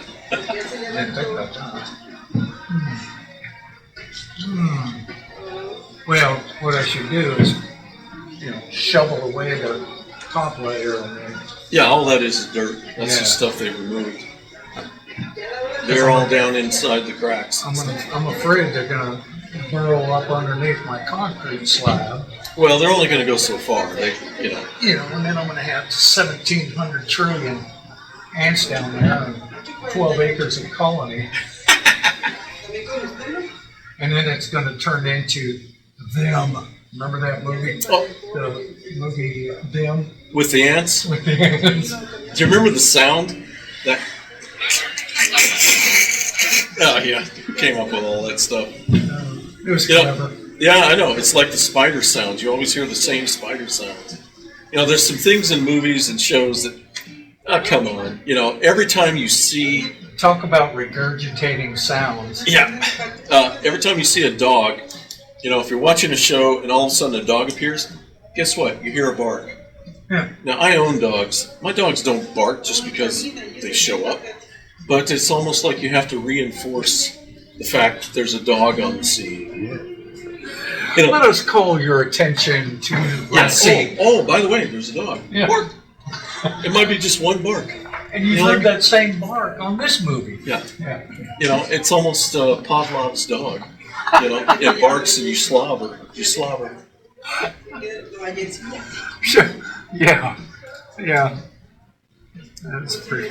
Oh, I saw another name that I thought was so clever. It was Schrodigan. Schrodigan?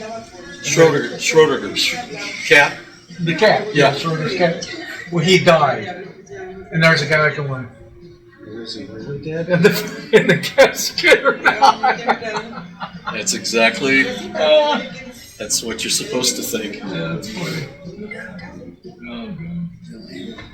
Well, probably should get out of here. I don't know. You just got the ants to worry about. I'm gonna, it's one of those days. I think I'm gonna nap.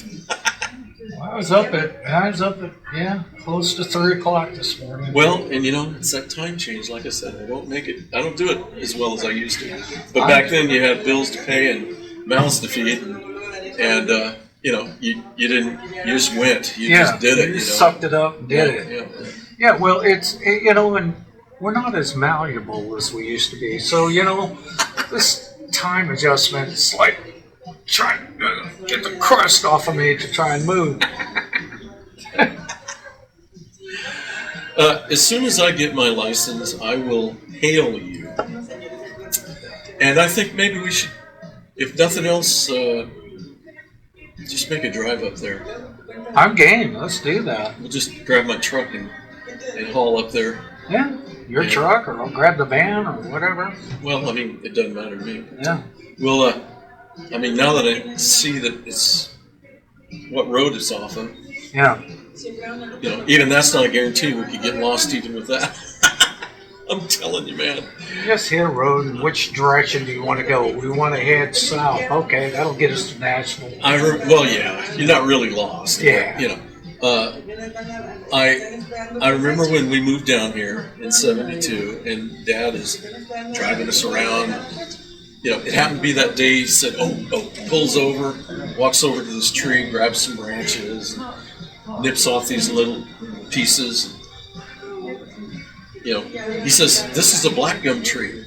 This is what I used every day as a toothbrush when I was a kid.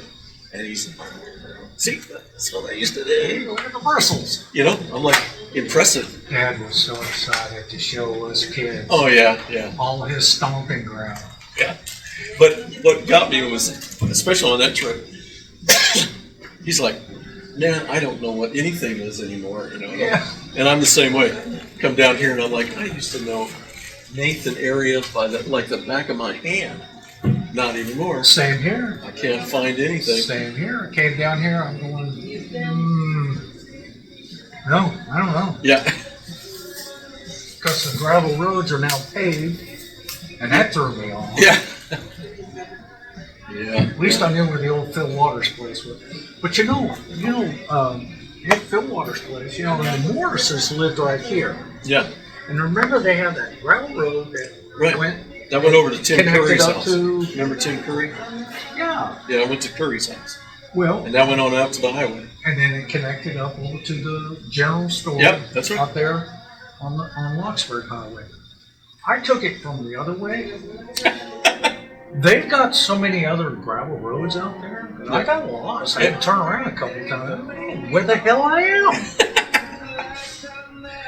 Yeah. That's so nice. And, Barbara Ye, you remember Barbara? Sure, yeah. Well, her and Phil were Phil left everything to Barbara. Oh. Including the old homestead. At even his place on the highway down there? I think so, all the contents and everything, because he didn't have any children. Right. And he was a bachelor. Yeah, he was a bachelor. But, she said, I said, we're going to be, I talked to her, I called her up. She said, because I'd let her know if we were going to go to the old field. Yeah. Well, you know where the key is. Yeah. I'd love to talk to her and go to Phil's house and go in the back there. I remember Dad and I, we were going squirrel hunting down on the Saline Bottom there. And as we're walking, we walked across the pasture, and there was this black hose about that big, water hose. And I didn't pay any mind, but we went down this little road, down the hill to get, going into the bottoms and everything. Yeah. Kept hearing this sound. It was just a snap, snap, snap. And I'm like, what in the world? Dad's like, I don't know what that is. Come around the corner, and it was a artesian well with one of those pumps that the pressure from the well would jack it up, and it would pump, it would drop and hammer water. He was pumping water to his well at the house. That was almost a half mile away. Oh, wow. Of course, if you understand hydraulics, Yeah. you know, in hydraulics, the liquid is what's called a slurry, and it basically transfers energy instantly. Okay, that's the way that works. Okay, if you hammer a pipe, water, or whatever, the moment you hit that energy is immediately transferred to the very end. I mean, immediately. So that's how this thing worked. So when it hammered down, it just pumped a little bit of water, and that's how we kept his well full. And because when we got back, we went up to talk to Phil and said, "Oh yeah, I've been doing that for years. Hardest thing is trying to find parts for that thing." But that's how he kept his.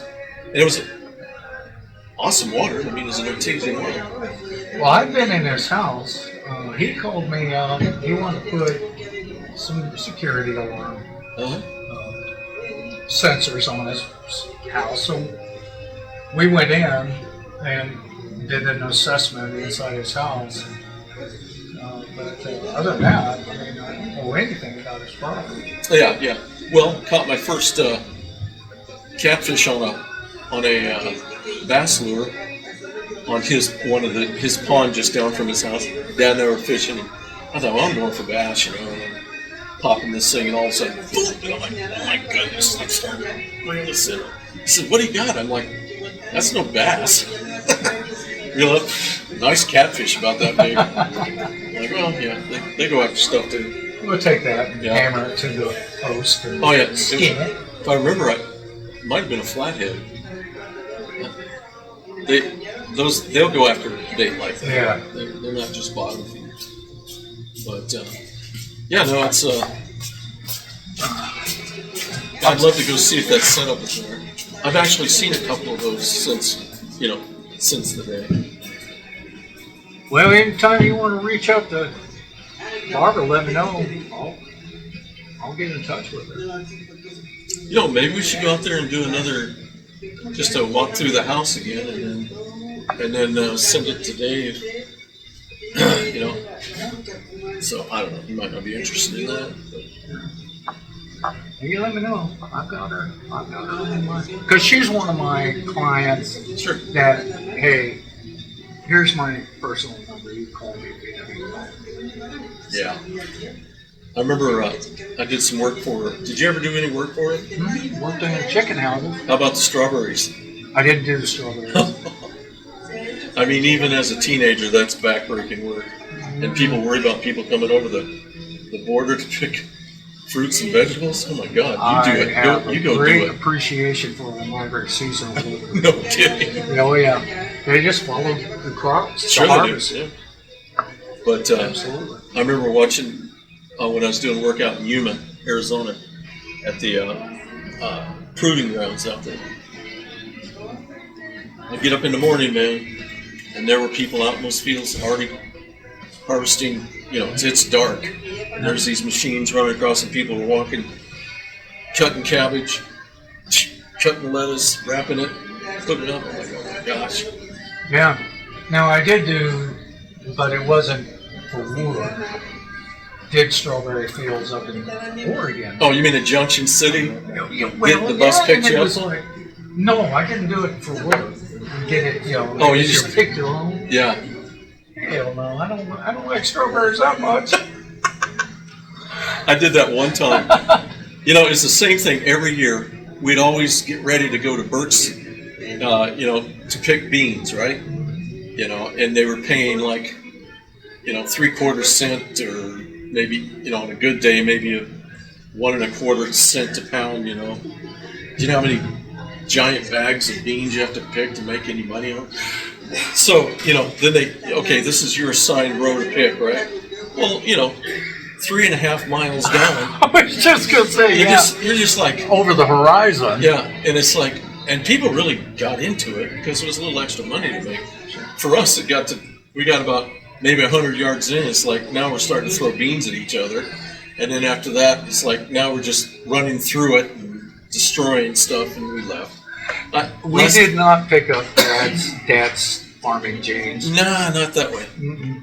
But I did Junction City one time. They actually would bring a bus to Winston, and you jump on. You know, that's in the days. You just say, "Yeah, I'm going to go to work with you." And who are you? I don't know. So we'd go up there and pick. One day, I ate more than I probably picked, and I probably crapped for a week. You know, but they brought us right back. That was a long haul Well, on a bus. now I did do at Tyee. In Tyee, they had saplings where you had to go down the rows and weed. Oh yeah. You know, and you had that hoe that looked like a horseshoe, or not a horseshoe, but a stirrup. Yeah, I know what you're talking about. Yeah, and do that, and the whole valley is nothing but, fir trees that tall. Yeah. I knew a kid that hired on with some company out west. He was Jeremy's good buddy. They played hockey together, and he hired on, I think, a summer job. It was I don't know if he was a junior, senior. Anyhow, he hired on with one of these companies that do seedlings, except up mountains and stuff like this. They give you a bag of 1,000 trees here. Oh, to plant. Yeah, and they give you this I didn't do that. hatchet-looking thing. Now, he left a fairly okay kid. He comes back a gorilla. His thigh muscles are like, yeah. I'm like, I can't believe you stuck with it. It's like, oh yeah, this is the hardest work I ever did. I'm like, yeah, I guess. Yeah, I didn't get into the tree planting business. Yeah. No, hell no. I wanted to get Because into. you look at these mountains and you're going, no. I wanted to get into the pine cone harvesting that Don Terrence's dad did. They just wouldn't let me go with them. But they'd go up into the mountains and harvest the pine cones for the Forest Service. Yeah, and then, they'd harvest green pine cones, bag them up, and then sell them by the bag. I don't know how much, but that's where their seeds came from. Well, I know you did Chitham. Yeah, I did Chitham. Yeah. And that was on the west coast. That was in Coquille. Yeah. Yeah, we just sold that to the local local hardware downtown. Yeah. So that was kind of the place that you brought it and stuff. But that, that's a lot of work. We stripped a lot of trees. Oh yeah. Didn't you use one of those can opener, bottle opener to strip the bark? I used what you call it now, like a carpet knife. Carpet? It's got the hook on it, Oh, yeah. Yeah, and you could just,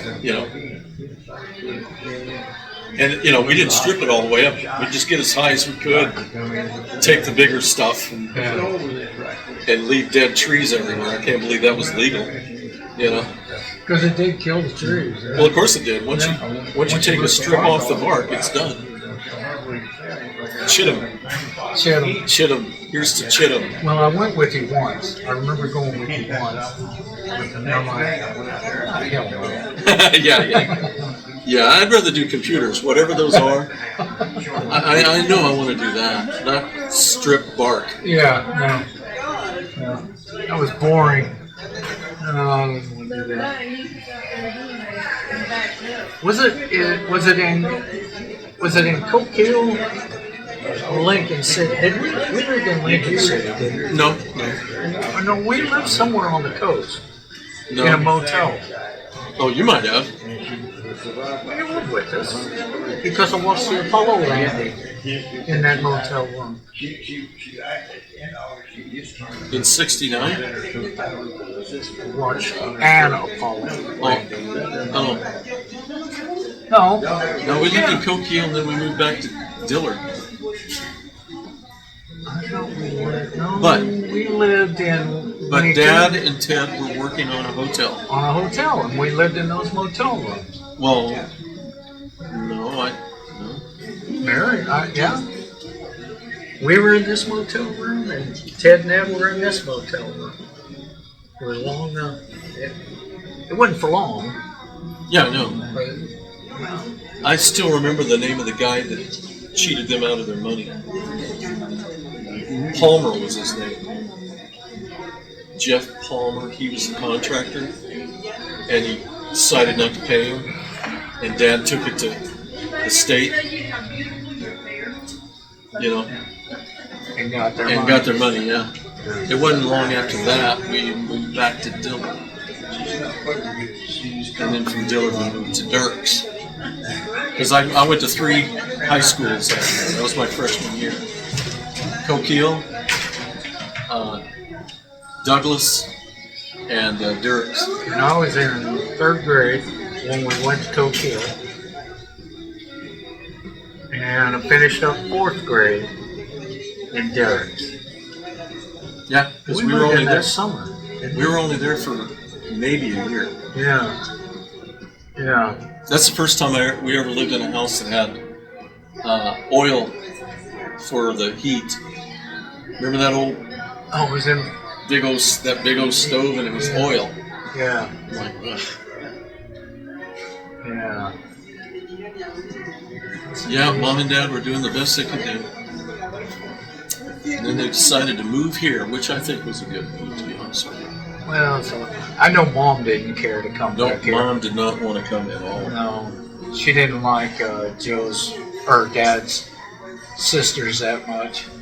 Well, I don't know about that. She didn't like the snakes, ticks, chiggers, tornadoes, humidity. Yeah, those are 5 things I am absolutely sure she didn't like. Well, she was raised royalty. Well, I know she was. Why she married Dad, I'll have no idea. Well, How it's that my worked understanding he got her drunk. That's why she never drank again. That's why. Had some wine, and the next thing you know. Mom never touched a drop of alcohol. Or root beer, for that matter. She didn't drink root beer? Mom didn't like root beer. Oh, okay. That's because she probably had to drink Because it has the word sassafras tea. beer. Oh, I don't think so. And it reminded her of a big mistake of drinking wine. Wine.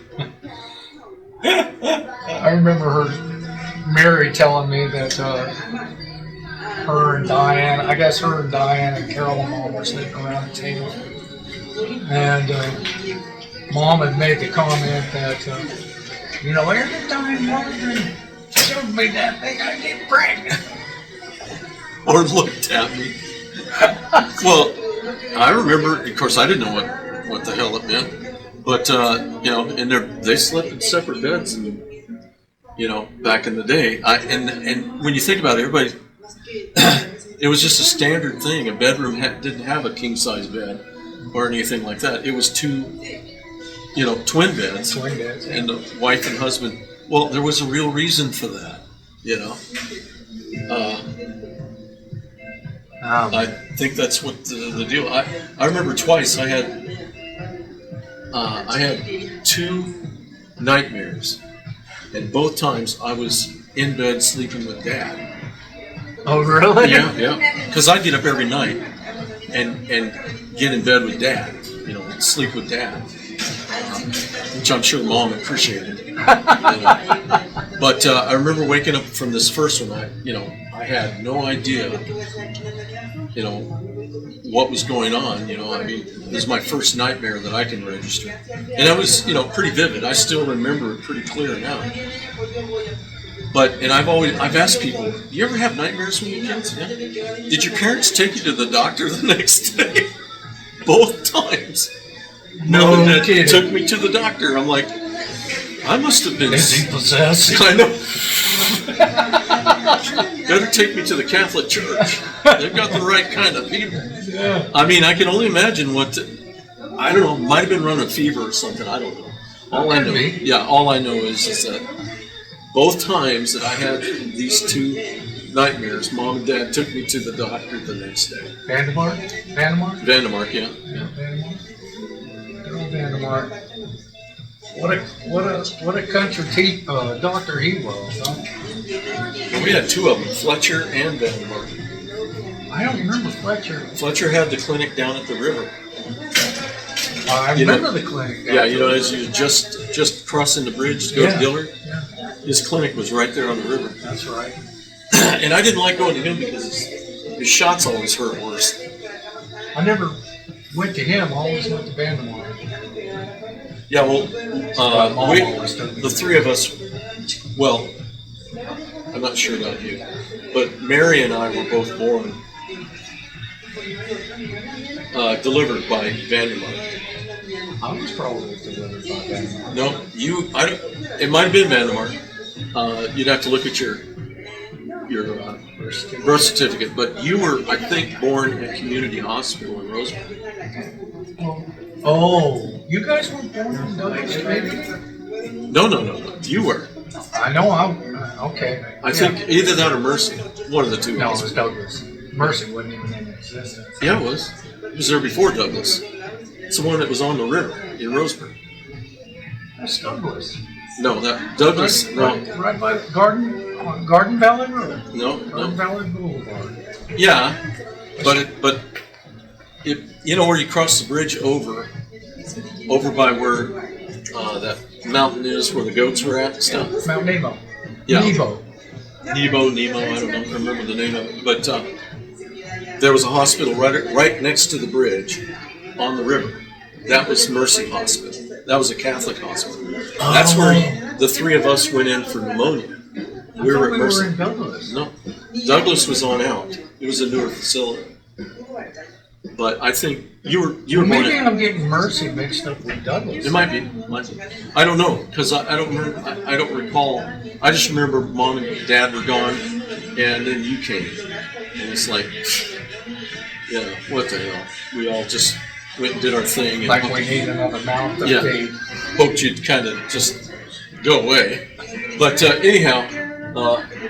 Do the Moses song. Yeah, put him in the reeds. So, but we were born at the doctor's office. Let me back up. I might have been the one that was born in Vandermark's doctor's office. Mary might have been born at the Fletcher clinic. But I think you were at community. I think. And I don't know. Well, because they knew I was the golden child and needed the best services available. Yeah, there we went. Yeah, because, They stopped. Yeah, they stopped. Or out of horror, they said, God, let's not make that mistake again. Well, for all this time, I thought, on Garden Valley Boulevard, right here, you get up, you come off I-5, Garden Valley, and then right here was Douglas Community Hospital. Yeah. And then Mercy, I guess they built a new facility. Diamond Lake Boulevard. Over here was Mercy. So I don't remember Mercy. Well, the Mercy that we went to when we were in the hospital was right on the river. Yeah, I don't know. They might have changed it. I don't know. But that was the one that was Mercy. And then Douglas Community was on out. I think it's Garden Valley Road. That it's not going the right direction in my mind, but it doesn't matter. Anyhow, I know I was told I was born in the doctor's office. Vandermark Stanky. Well, I remember who was our neighbors just next door to us up on the hill? That was Carrick's. Who? Carrick? Carrick. Yeah, Carrick. And their little Boston Terrier. Yeah. Still got stitch marks. Oh, you poor little baby. 6. I got 6 stitches right there. Poor little baby. Do you remember the guy that lived, the people that lived right next to us going towards Donnie's house? Yeah, so the one on that the corner, this house right here. Yeah, the one that you came down on your little tricycle. That was awesome. Got hit. Yeah. Reminds me of Ronan Martin's Lap-In with the old man on the tricycle. Yeah, you got hit. That was Petrillo's. Okay. Petrillo's. I don't know much more. Well, her house, their house, and I think the next house was Terrence, wasn't it? No. No, there was another one. Yeah, yeah, And then Terrence. yeah, Because these two houses had that driveway that went down like that. yeah, yeah. It was awesome to ride the truck. Sure it was. Sure it Till was. some old woman tried to kill me. Yeah. And I don't remember who, I think it was Mike.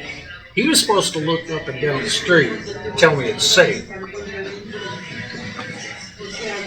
Yeah, well, I paid him $5 not to. Well, either Let's that see. or he saw a butterfly or something. Who was it? Mike Smith. I don't remember Mike Smith. Mike Smith's, their parents bought our house. After we moved down. Oh, I didn't know that. Yeah, Mike Smith. Here's that driveway house. They lived right here. That's the old Harris house. Oh, driveway house. Yeah, the Okay, driveway yeah, house, yeah. and then they lived across the street, right here. That was used to the be. Smiths. Okay, I know the house you're talking about. Right next to him was Forney's house. The The main man. police guy. Oh, and then the main man, Mean man was Mr. Sabota. Sabota. Yeah. Yeah. Get on my sidewalk. Get out of my lawn. You know, that was all, we were pretty tough on that guy until we met his wife. She was a complete darling. If you want to get kids on your side, feed them cookies. And she did, and then she told us the story about him. He's had a lot of trouble. He had a logging accident. He got, run over by logs coming off of a load or whatever. Oh, wow. That messed him up. No, I didn't know that. Yeah. So we all felt sorry for him after that. And he even picked up, these kids aren't so bad, Once you got to know. Yeah, it was it's a whole different world.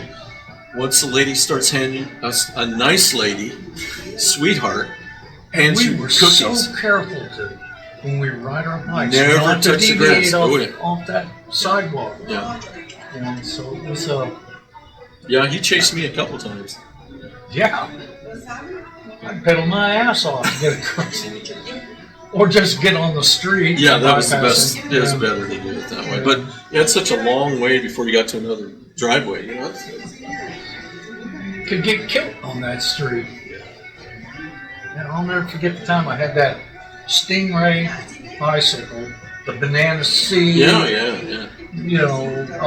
monkey bar handles on it. And I did a wheelie. And there goes my front wheel. Yep. And I came down on the forks. That's a mark. That left a mark, yeah. That hurt. Scared me. Yeah, now, when you go on down the street and you make the turn to go up that house on the corner, that was a friend of mine. Brenda White was her name. I remember when their house burned. Remember that? He was doing some remodeling. The only thing I can surmise is something went wrong with the remodeling. And a portion of the house, that portion, the new part that they were putting on, caught fire and almost burnt the whole house down. Remember that? The sad part was, she was sad because her cat was in the house and it died from asphyxiation. That happens. But, and then right across from them was Williams, Brian Williams, you remember him? I think I remember Brian. Yeah.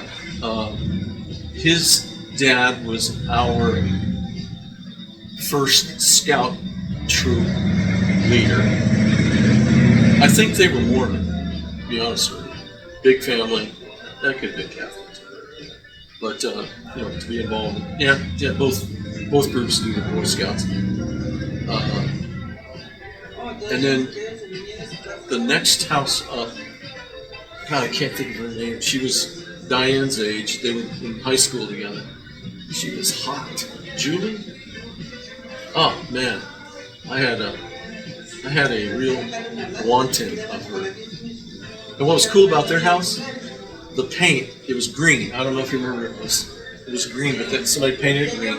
It was painted green, forest green, dark green. But the paint would get these blisters and it was just water to play. Yeah, we'd be on the hour. Just think of step out and there's like 4 kids on your house popping these. Jeez. We just got away with everything back then. Then next to their house was the house right on the corner, and that's where the guy put all those really cool rocks, polished rocks and stuff in concrete to make a wall. Oh, we'd walk by and it's like, we got to figure out how to get these rocks. We dig these out. Or stole them down here. Yeah, I know. Steal these. Dylan. Just don't bring them to the house. Yeah. But let's see. And of course, Edwards lived 2 doors from that house, 3 doors. The Edwards boys, Mitch, Alan, Kenneth, the 3 boys, and they were lost causes. I mean, total lost causes. Yeah, if they're alive today, I would be amazed. Yeah. And then let's see, you went 1, 2. Now you're up on the back street. Yeah. 2, 3, and that was the Jacobs house, which had been Mr. Wilson. I don't know if you remember Mr. Wilson. Mr. Wilson was like he was the hip athletic guy. I mean, first time I ever saw golf clubs was he had his garage door open and he was getting them out to go play golf. And I'm like, I'd never seen a set of golf clubs before. And I'm talking because he was part of the school system and everything. Yeah. David told me later, because the last time I saw Mr. Wilson was when we moved back over from Tokyo. I got in a fight with this guy named Delbert Marlowe, okay? He was an upperclassman. He was giving a friend of mine, Mike Fairchild, a hard time, who, in his own right, could have taken care of Delbert Marlowe. But we're sitting in study hall, and he walks by and he either thumped him or something, Mike, and said something to him, and I stood up and I says, hey, why don't you just leave him alone? And he looked at me and he says, I'll see you after school. I'm like, yeah, right. And I sat down. I never gave it another thought. I went home. Nope, he meant it. And so I went home and I come back come to school next day. Everybody's waiting for me. Hey, Joe, are you going to fight Delbert Marlowe? I'm like, what are you talking about? He was waiting for you with a whole bunch of, sophomores and blah, blah, blah, waiting for you after school. I'm like, he meant that? I didn't get the memo. So I went through school all day, and then as I'm getting ready to leave, I close my locker door, and there's like 4 people standing there. Are you going to go see him? Well, half the school is standing out there. I went, yeah, I'll go see him. Well, I'm the kind of guy that, okay, if I know I can whip your ass, I don't really want to. Right. That's not a challenge. And Delbert was one of those guys, and I just knew. I mean, I've done enough boxing to know that, But the problem is Delbert was one of those guys that was, I guess lower end of the meal scale. Yeah. And all these other bullies and stuff were pushing him, to fight me and stuff like this. So, anyhow, did you know Douglas campus? No, I never got to go there. Behind the gym is a little knoll hill, and it's like an arena. People are just standing around. I mean, where the gladiators. Yep, that's right. Yeah. And I come walking out there, and my buddies are with me, and they get up to watch and everything. I'm like, Delbert, I don't want to do this. Yeah, well, you're going to. And then, of course, the jerks are saying, come on, Delbert, get him, knock his head off, blah, blah, blah.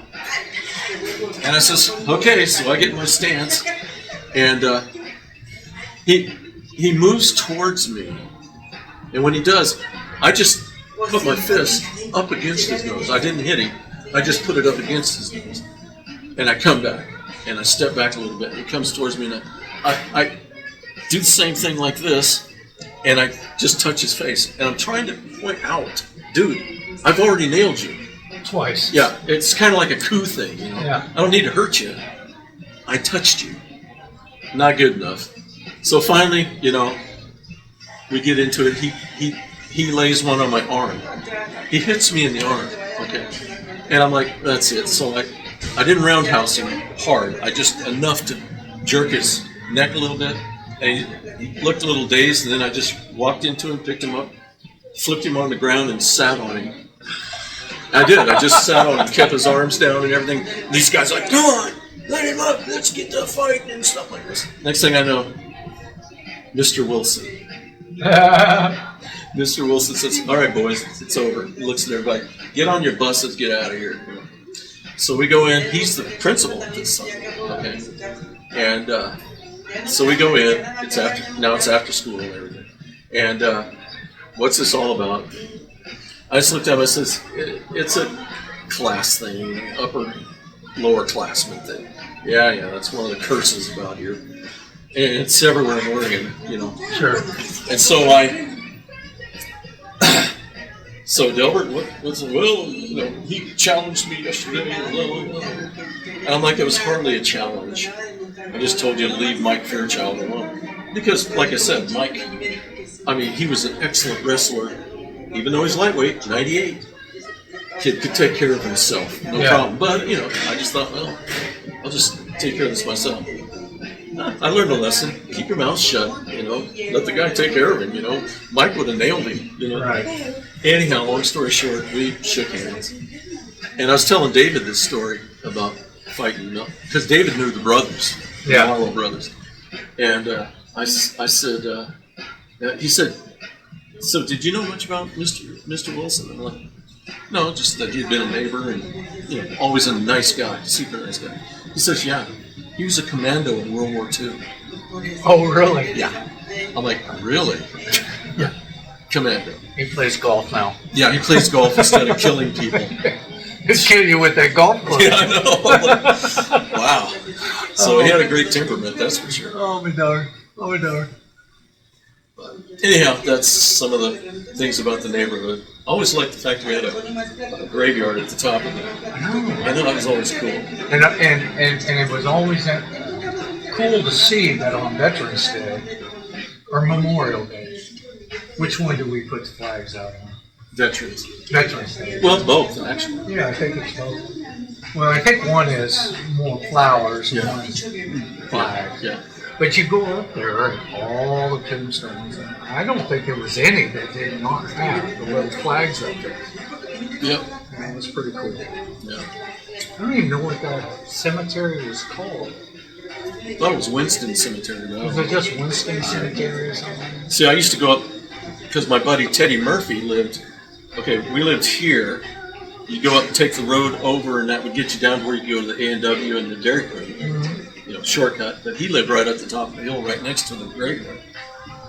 And when I come back from Coquille, I'd hang out with him a little bit. His folks, they were from Nolens.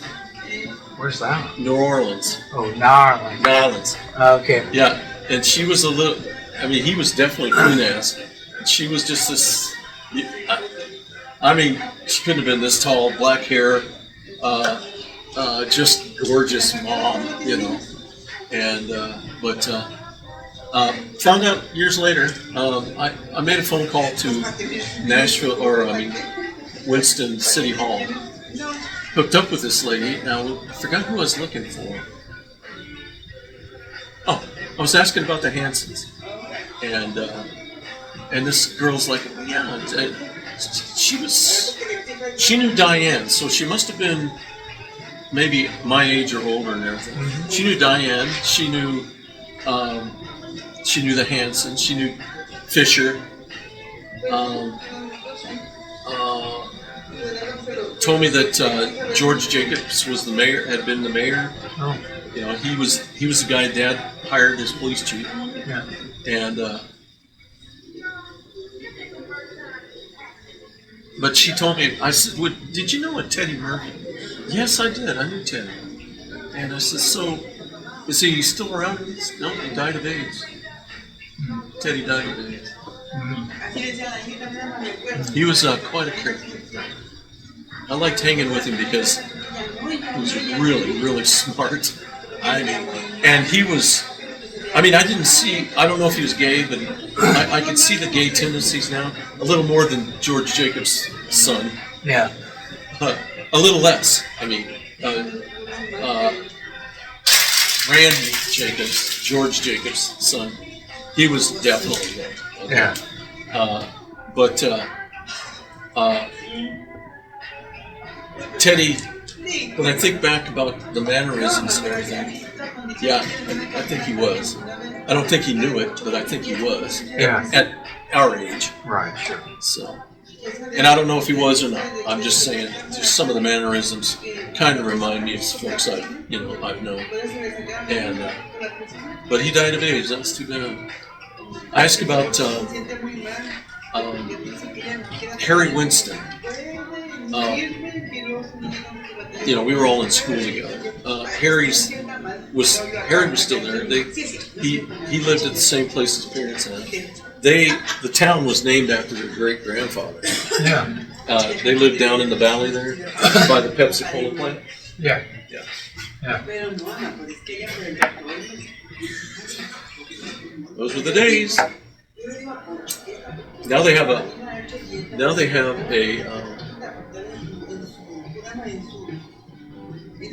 What was the name of our favorite pizza place in Roseburg? Shakey's. No. In Winston or Roseburg? Roseburg, Oh. where I had my very first pizza. It was blue. Building was blue. Not Shakey's. It was right across the street from Mock Motors. Now, why can't I remember that? But I can't think of Abby's. Abby's Pizza.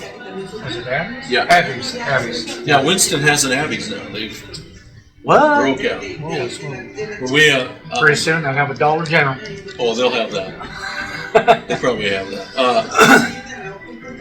Or a Dollar Tree there. I bragged on them because the first pizza we had was what they called the skinny special, and it was a thin crust with Canadian bacon and sliced fresh tomatoes on it. Oh man, get out of here. And good Oregon tomatoes. So Yeah. But- That greenhouse crap. yeah, but when we were that one trip that we went out to see David and Nancy, we were making that loop. We went out to see Jason, and then we made the loop up to Oregon and saw David and Nancy. No, yeah, it was just Liz and I. And I said, well, I got to drive through Winston. So we go through Winston, and I'm like, oh my gosh, they have an Abby's here now. So you remember where Bird's Market was at? Yeah. Yeah, it was right. It's right there. And I ordered a skinny special. We went up to the little park, Oak Park or whatever they call it, and we ate it. It was pretty good. And speaking of that little park, the union used to have their family day there, and Dad would have a handful of coins and he'd throw it out there and watch the kids kill each other. Oh yeah, I got involved with all those. Yeah. Well, I was so little, I'd get in and I'd go whine to Dad and he'd hand me a nickel. Yeah. There you go. Yeah. Little bastard, get out of here. Well, he used to go out there and all the kids are standing there and he's like, okay, I've got a handful of nickels here and I've got like 3 quarters. Throw them up, kids are like, kill, murder. You have to drag them. I think that's where I got the idea with my sailor friends. We'd be down in the dark areas of San Diego, and we'd be in a taxi, and I'd tell the taxi man, just stop the taxi for a second. He says, you sure? I said, yeah. I'd roll the window down, and there'd be a bunch of winos there, and I'd throw change and watch them kill each other for it. I think that's where I got it from. Yeah, what a sadist. Well, I mean, Dad taught me well. And I'd laugh, and I'd say, okay, you can go now. Yeah, well, he was a bit of a sadist. I can remember him walking in the house and have a $50 and drop it on the floor and say, hey, come get it. And as soon as you get to it, he puts his foot over it and picks it up. And, not today. Now that's pretty vicious. Dad would do that with a $10 bill or a $5 bill. He would say, if you can catch it with your fingers, I think it was these two things. He'd hold like this. You can catch it. You can have it. Okay, Dad. And I caught his $5 bill. And he snatched it out of my hand and gave me a $1 bill. So you gotta work up to a 5.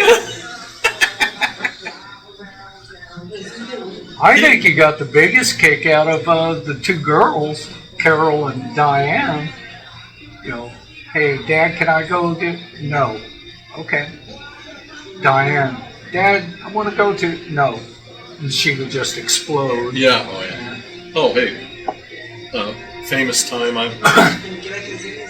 Diane wanted to go somewhere. Summertime, and had the door open, screen door, and I could hear her just yelling at Mom and Dad. And they're like, Dad's like, you're not going anywhere, young lady, nowhere. You're staying right here. I'm not going to go. And I'm sitting on the porch. I'm kind of snickering, but nobody can hear me, right? I'm just sitting on the porch, and she walks out yelling at Dad, grabs me by the arm, picks me up, puts my arm behind me, and she's dragging me back. And she's like, you better let me go or I'm going to break his arm. I'm like, let her go. And I'll break his arm. Then she drugged me over one of those sweet gum trees that Dad had brought out from Arkansas. Somebody brought them out for her. Remember the 2 trees? Yeah. Yeah. And as soon as we went over that and it popped back up, she let me go. And he goes, you're in trouble now. Get in the house. She went in the house. I'm like, thank goodness. I'll give Sweet Gums. Thank you, Sweet Gums. One of the sacred trees. Yeah. Yeah, they were sacred. She was such a sadist. Yeah. Diane was. Remember Dad growing poke salad up there? Did he grow it in the backyard? It was right on the corner on the front yard where the fence went, to the backyard. Right there. And he's like, oh, yeah, somebody brought it up, visiting, brought it from Arkansas. And he probably told him, bring me some poke salad seeds. And he planted those bad boys. They grew like crazy, Oh, look, I got poke salad. I'm like, whatever. Got to boil it 12 times, get all the toxins out of it. Yeah. Well, Dad made the backyard. Nothing but a garden. Oh, I know. After he had brought topsoil in, leveled it. We picked rocks forever out of it, got it all cleaned up, planted grass. Didn't even get it to one cutting, and he just made a garden out of it. Just couldn't stand it. Who needs grass? And it was like every time he turned around, he had another section of the driveway, parking lot, paved. Yeah. Well, he's probably getting that free from Osborne. Yeah. Oh, Marv, I've got like 3 truckloads of. If you'll just take it, I'll level it for you. Oh, fine. Put it in there. Didn't we have along the street those cinder blocks that at kind of looked like a flower design in it all the way around? Yeah, sure did. Yeah. Yeah, he's. I'll tell you. And of course, I'll never forget the time I threw that aerosol can in the fireplace. That was almost blew my head off. Hey, I remember Dad. We're just about to sit down for supper, right? And he had a fire going, and he comes out of the bathroom. He's got the bathroom little trash can, paper and stuff in there. Just throws it all in there and burn it, right? Good old Arkansas boy, Takes that back in, and we're sitting down, and all of a sudden, poof! And there was an aerosol can in there, and it blew smoke into everything. You didn't get to eat because it just covered everything. Maybe that was the time. Maybe it wasn't me that threw the aerosol can in. Well, if it wasn't you that time, it was Dad. He didn't know it was in there, didn't take stock. Jeez. Yeah, that, I remember that house very well. Oh yeah, I remember the first time when we first set foot in it. I'm like, oh my God, the floor is carpeted. I like laid down on it. A carpeted floor. I never had it. Oh, it feels so much better than dirt. Yeah. Remember that house in Roseburg that we were looking at to buy? Oh, I wanted that. Oh, me too. Up on the hill, Yeah. out on Diamond Lake Boulevard. Yeah. Oh, I wanted that house. Oh, that was such an awesome house. I'm like, oh man, look at this, a mansion. Yep. Yeah, I don't even know why we didn't get it. I don't either. I remember going to property, 2 pieces of property that people had given Dad. Okay? The one was out in Camas Valley. Okay? Right off of a pull out there. It was right on the road. Big oak timber standing in it. And I don't know if it was like 1 or 2 acres, but it all had timber in it. He's like, nah, I don't want this. Probably worth $3 or $4 million. Who knows? He says, and then the other piece of property, it just didn't have the right access to it. And I think it was like a half an acre, just somebody gave it to him. You know? Yeah. Nah, I don't want that. So, whatever. No, that was that was one of the big disappointments in the life. That house. That yeah. house. I remember that. I remember looking at that hill and going, oh man, I'd take a skateboard down that thing. Oh yeah. Big wide boulevard, just down from the bowling alley, you know. Yeah, skateboard or a bicycle without brakes. Yeah. Yeah, absolutely. Yeah. Yeah, I remember that. All of a sudden, no. That was probably Mom. You think it was Mom? Probably. She's Probably like, too much house for her to clean. Yeah, probably. Yeah. And it was only the 3 of us at that time. It was just us 3 kids. So they're probably like, whatever. They can all bunk in 1 bedroom as far as I'm concerned. Which we practically did. Well, we did. You and I were in 1 bedroom, and the other girls were in the other bedroom. Yeah, there was one time it was you and I and Mary in 1 bedroom. I don't remember that. And Diane had her own bedroom. Oh, really? Yeah. And then it moved over. Well, I remember you and I had the bedroom as you come in the house, go down the hallway. We were in this bedroom. Yeah. And the girls were in this bedroom, Right. and I think Mom and Dad were in this bedroom. Because it was 3 bedroom house. Yeah. Well, you come down the hall, Mom and Dad's bedroom, and then over Diane's and then ours. Oh, was that how it was? Yeah. Okay. I remember we walked in the living room, kitchen area. And then there was a door going out to Dad's parking lot. Yeah, in the kitchen. Yeah. Those were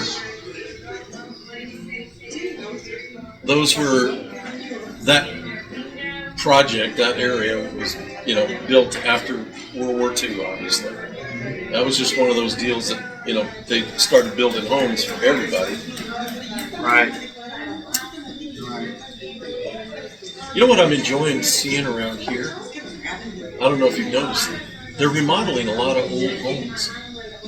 Have you seen that? No, I haven't really paid attention. Yeah, no, I mean, I think there's one off of Clark Street. As you come off Main Street, here's Main Street. The next street where the old cleaners is at, is that Clark? Jameson? Yeah, and then you go up the hill, there's one being worked on to the left.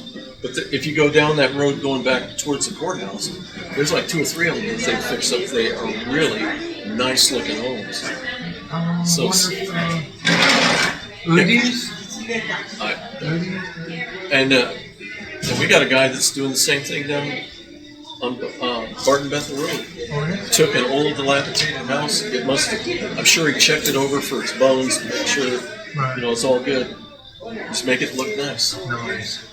I'm like, that's the way to do it. Nice. Well, and we're so low on housing around here anyway. Oh yeah, I mean that's been that way ever since. Because talking to Mike Reese when he was mayor, was sitting and visiting with him, and he says our housing in this community is low. We don't have enough housing, and it hasn't grown that much. Billy Ray and what's his nickel? there's only about 3 guys that own all the property around here. Yeah. You know. Well, the only reason why we don't have a Burger King, you can't be He a wanted to build that out on his property. proper city without a Burger King. You know, that little parcel of land right across Yeah, from yeah. Walmart. That's Bill Ray's. Yeah, no. Yeah, and I think that's where they proposed to put the Burger King. Should have done it. Of course, I'm still saying the best place is out in that old Walmart parking lot. There. Put it right in the middle. You can use all that for people. Oh yeah, it'd be Good. a spot. Good in, good out. McDonald's. This place would go. I don't know. It'd be It'd good survive. competition. No, it'd survive. Yeah. It'd be good competition. This would survive. This is fine. Yeah. I don't know. I love them. There's one in Deepland. Oh yeah, I know. I've been there. Yeah, me too. When we go to Ashdown, every once in a while I'll stop at that Burger King. Every once in a while I just want a Whopper with cheese. A good Whopper. You know, messy. Remember the Whoppers used to be a Whopper? Yeah, Whopper, yeah. Now they're Whipper. Yeah, they're whimpers, yeah. Yeah. Well, it's like watching the Big Mac going from, you know, a nice burger to, you know, something like that. About as big around as that circle right Yeah. there. Yeah. Yeah. Yeah, I don't understand. That's money and control. And, you know, and I'm going to tell you, if we don't get somebody in this building down here, We're in trouble. well, Well, they must say a lot of people out there, but there's a lot of people in this community. yeah, I know. I don't know. They've got it up for lease. Yep. But Husqvarna, they produced they manufactured their last piece of equipment. I think it was a blower out of this plant. They ain't manufacturing anything now. They're winding it all down. Yeah. I'm sure there'll be another garage sale there. Yeah. I don't know what the business, what do they call them? I used to work with them. Or the Economic Development Group. Yeah, the economic development officers at a Little Rock. I don't know what they're doing to try to bring someone in. Well, we got our own Economic Development Group here. Paul Brick runs it. Oh, I didn't know that. Oh, yeah, I did know that. Yeah, I knew. And they've got a coordinator. They brought on somebody, hired him as a coordinator to whatever, spokesperson or whatever. I don't know how any of these folks. And I'm not knocking them. Somebody's got to do it. And at least they're standing up to do it. But I'm not sure exactly. It seems like everything I'm reading is the same old stuff that you read.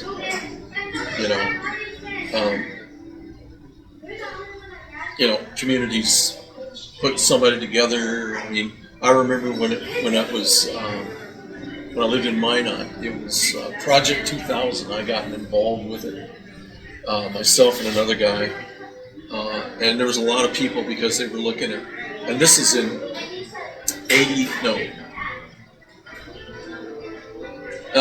it was like 86, 87 that I was involved in it. They were calling it Project 2000, looking a few years ahead of what they're going to do for Minot and stuff like this. It was, it was no different than what they're doing here. It was like nothing. A lot of talk, but you got to have contacts. You got to have political contacts.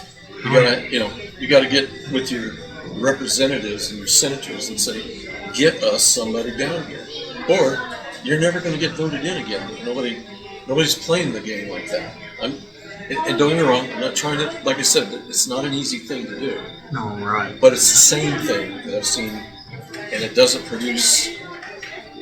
It's almost hit and miss. It's almost a lucky shot in the dark. Somebody shows up, and they can take the credit for it or whatever they want to do. But yeah, there's going to be some hardship. Well, I would think that Husqvarna, I don't know if they're moving equipment and molding, and because they bought EPI as well, which is a molding factory. Yeah. mold and injection company. I don't know if they're moving all that equipment out or they're selling the property with that real property in there. I don't know. I don't know if they've got anybody that's biting on this yet. Any industry that's biting? Yeah, well, that's the thing. I don't think they would tell you. Maybe not. I mean, Well, no, they don't want to tell you because you don't want to scare anybody off. And you can't commit to anything until it's on contract. Well, But I remember in Minot, how desperate they were. They had there was a company that was there's a company that was started in Jamestown, North Dakota, called Haybuster, and I don't remember exactly what they were, everything that they make, but Haybuster, they had moved to Minot and got this building.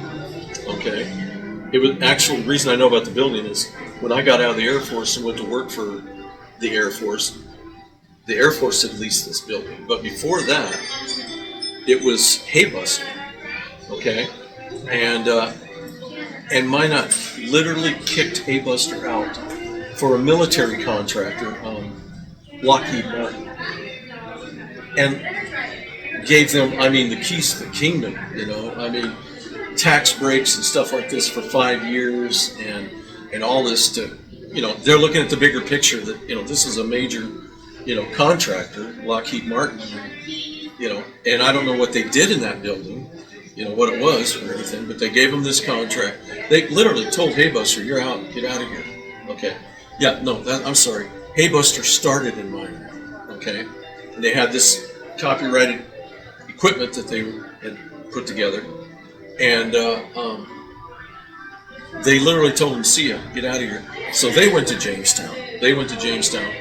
Success story, total success story.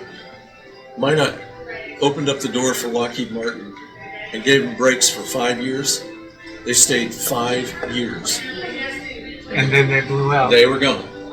And the building, that's how the Air Force ended up renting it for, leasing it for a few years. We had it for almost 10 years. Yeah. And, that's the mistakes here. You got rid of a local, idea so that you can bring in what you're thinking is the big bucks. And it's a company. They're going to take the breaks for as long as you allow them, and then they leave. Well, and, they spent $30 million building that new warehouse. And of course, there was tax incentives associated with that. I believe. And now they're just, we're out of here. Well, and,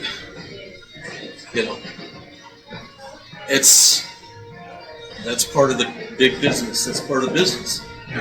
You get whatever brings you a profit, and that's what business is about, obviously. Sure. Whatever brings you a profit, you go for it.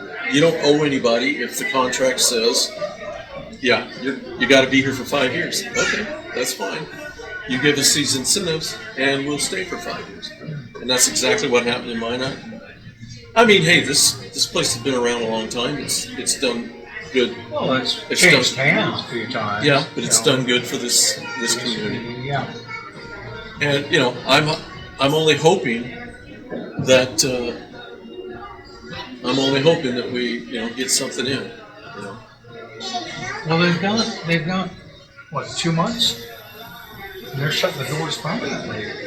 Yeah, because End of this month, nothing or going end on. of December. I don't know. I'm really concerned about the community. Get someone that's going to lock on, and there's going to have to be some serious incentives for someone to come in here. Well, of course, the problem with Nashville has always been the same problem with Nashville: access. Yeah. Okay, we need to be, we need to be closer to a freeway, Yeah. and we're not. So, I don't know. By the time they figure it out, I'll be gone. Or with an airstrip that can handle Airbus. Well, and that's another thing. That's what happened to Little Rock. FedEx wanted to be in Little Rock, and made this big proposal, going to build onto your airport, all this stuff. And for some reason, Little Rock didn't think that was a good idea. What they do? They moved to Memphis. They moved to Memphis. Look what it did for Memphis. Yeah. Yeah. So I don't know. I can only. I don't. I mean, I used to call it the company store syndrome. When you go up north, like into Minnesota and everything, you go to Thief River Falls, and that's where Arctic Cat is. Okay. Not all of it, but that's where it's got to start. Okay. And then you go to War Road. That's Marvin's Windows, and then if you go to Roseau, that's Polaris. Not everything done there, but like the snowmobiles are built in Roseau. Those companies own those towns. Yeah. That's why I call it the company store syndrome. Yeah. You're not going to do anything in those towns without the company saying it's okay. Right. Sure. Why? Because you're in the middle of nowhere, and we're giving you business. We're giving you something that pays for your groceries and stuff. Right. I get it. I get it. Sure. And some controls have to be locked in. But that thing in Little Rock with FedEx, idiotic. But how can you see down the road? I mean, you have to speculate that this is going to be the next best thing, and it was. Well, Memphis got the toy, and it's fine. I mean, that's the way it works. That's sad. Well, like I said, I'm concerned about the effects of them vacating. Well, if they don't get a Burger King here, you might as well just wrap this town up. Burger King. Get a Burger King. We can get Chicken Express, but we can't get a Burger King. Yeah. Who cares about Chicken deep Express. fried liver? Well, They stink. Well, let me just tell you this: their gizzards they don't have anything to Roadmark's gizzards. Oh, God, I love Roadmark gizzards. Are you kidding me? We should go there sometime and have breakfast. Yeah. We'll just sit on the back chair and I'll order gizzards and have breakfast with you. You gonna do that next time, baby? Let's do that next time. All right. Well, let's get out of here this time. We're going to get out of here now. We had a delightful time here at local Mickey D's. And everybody have a blessed day, because we are. Bye. Maybe.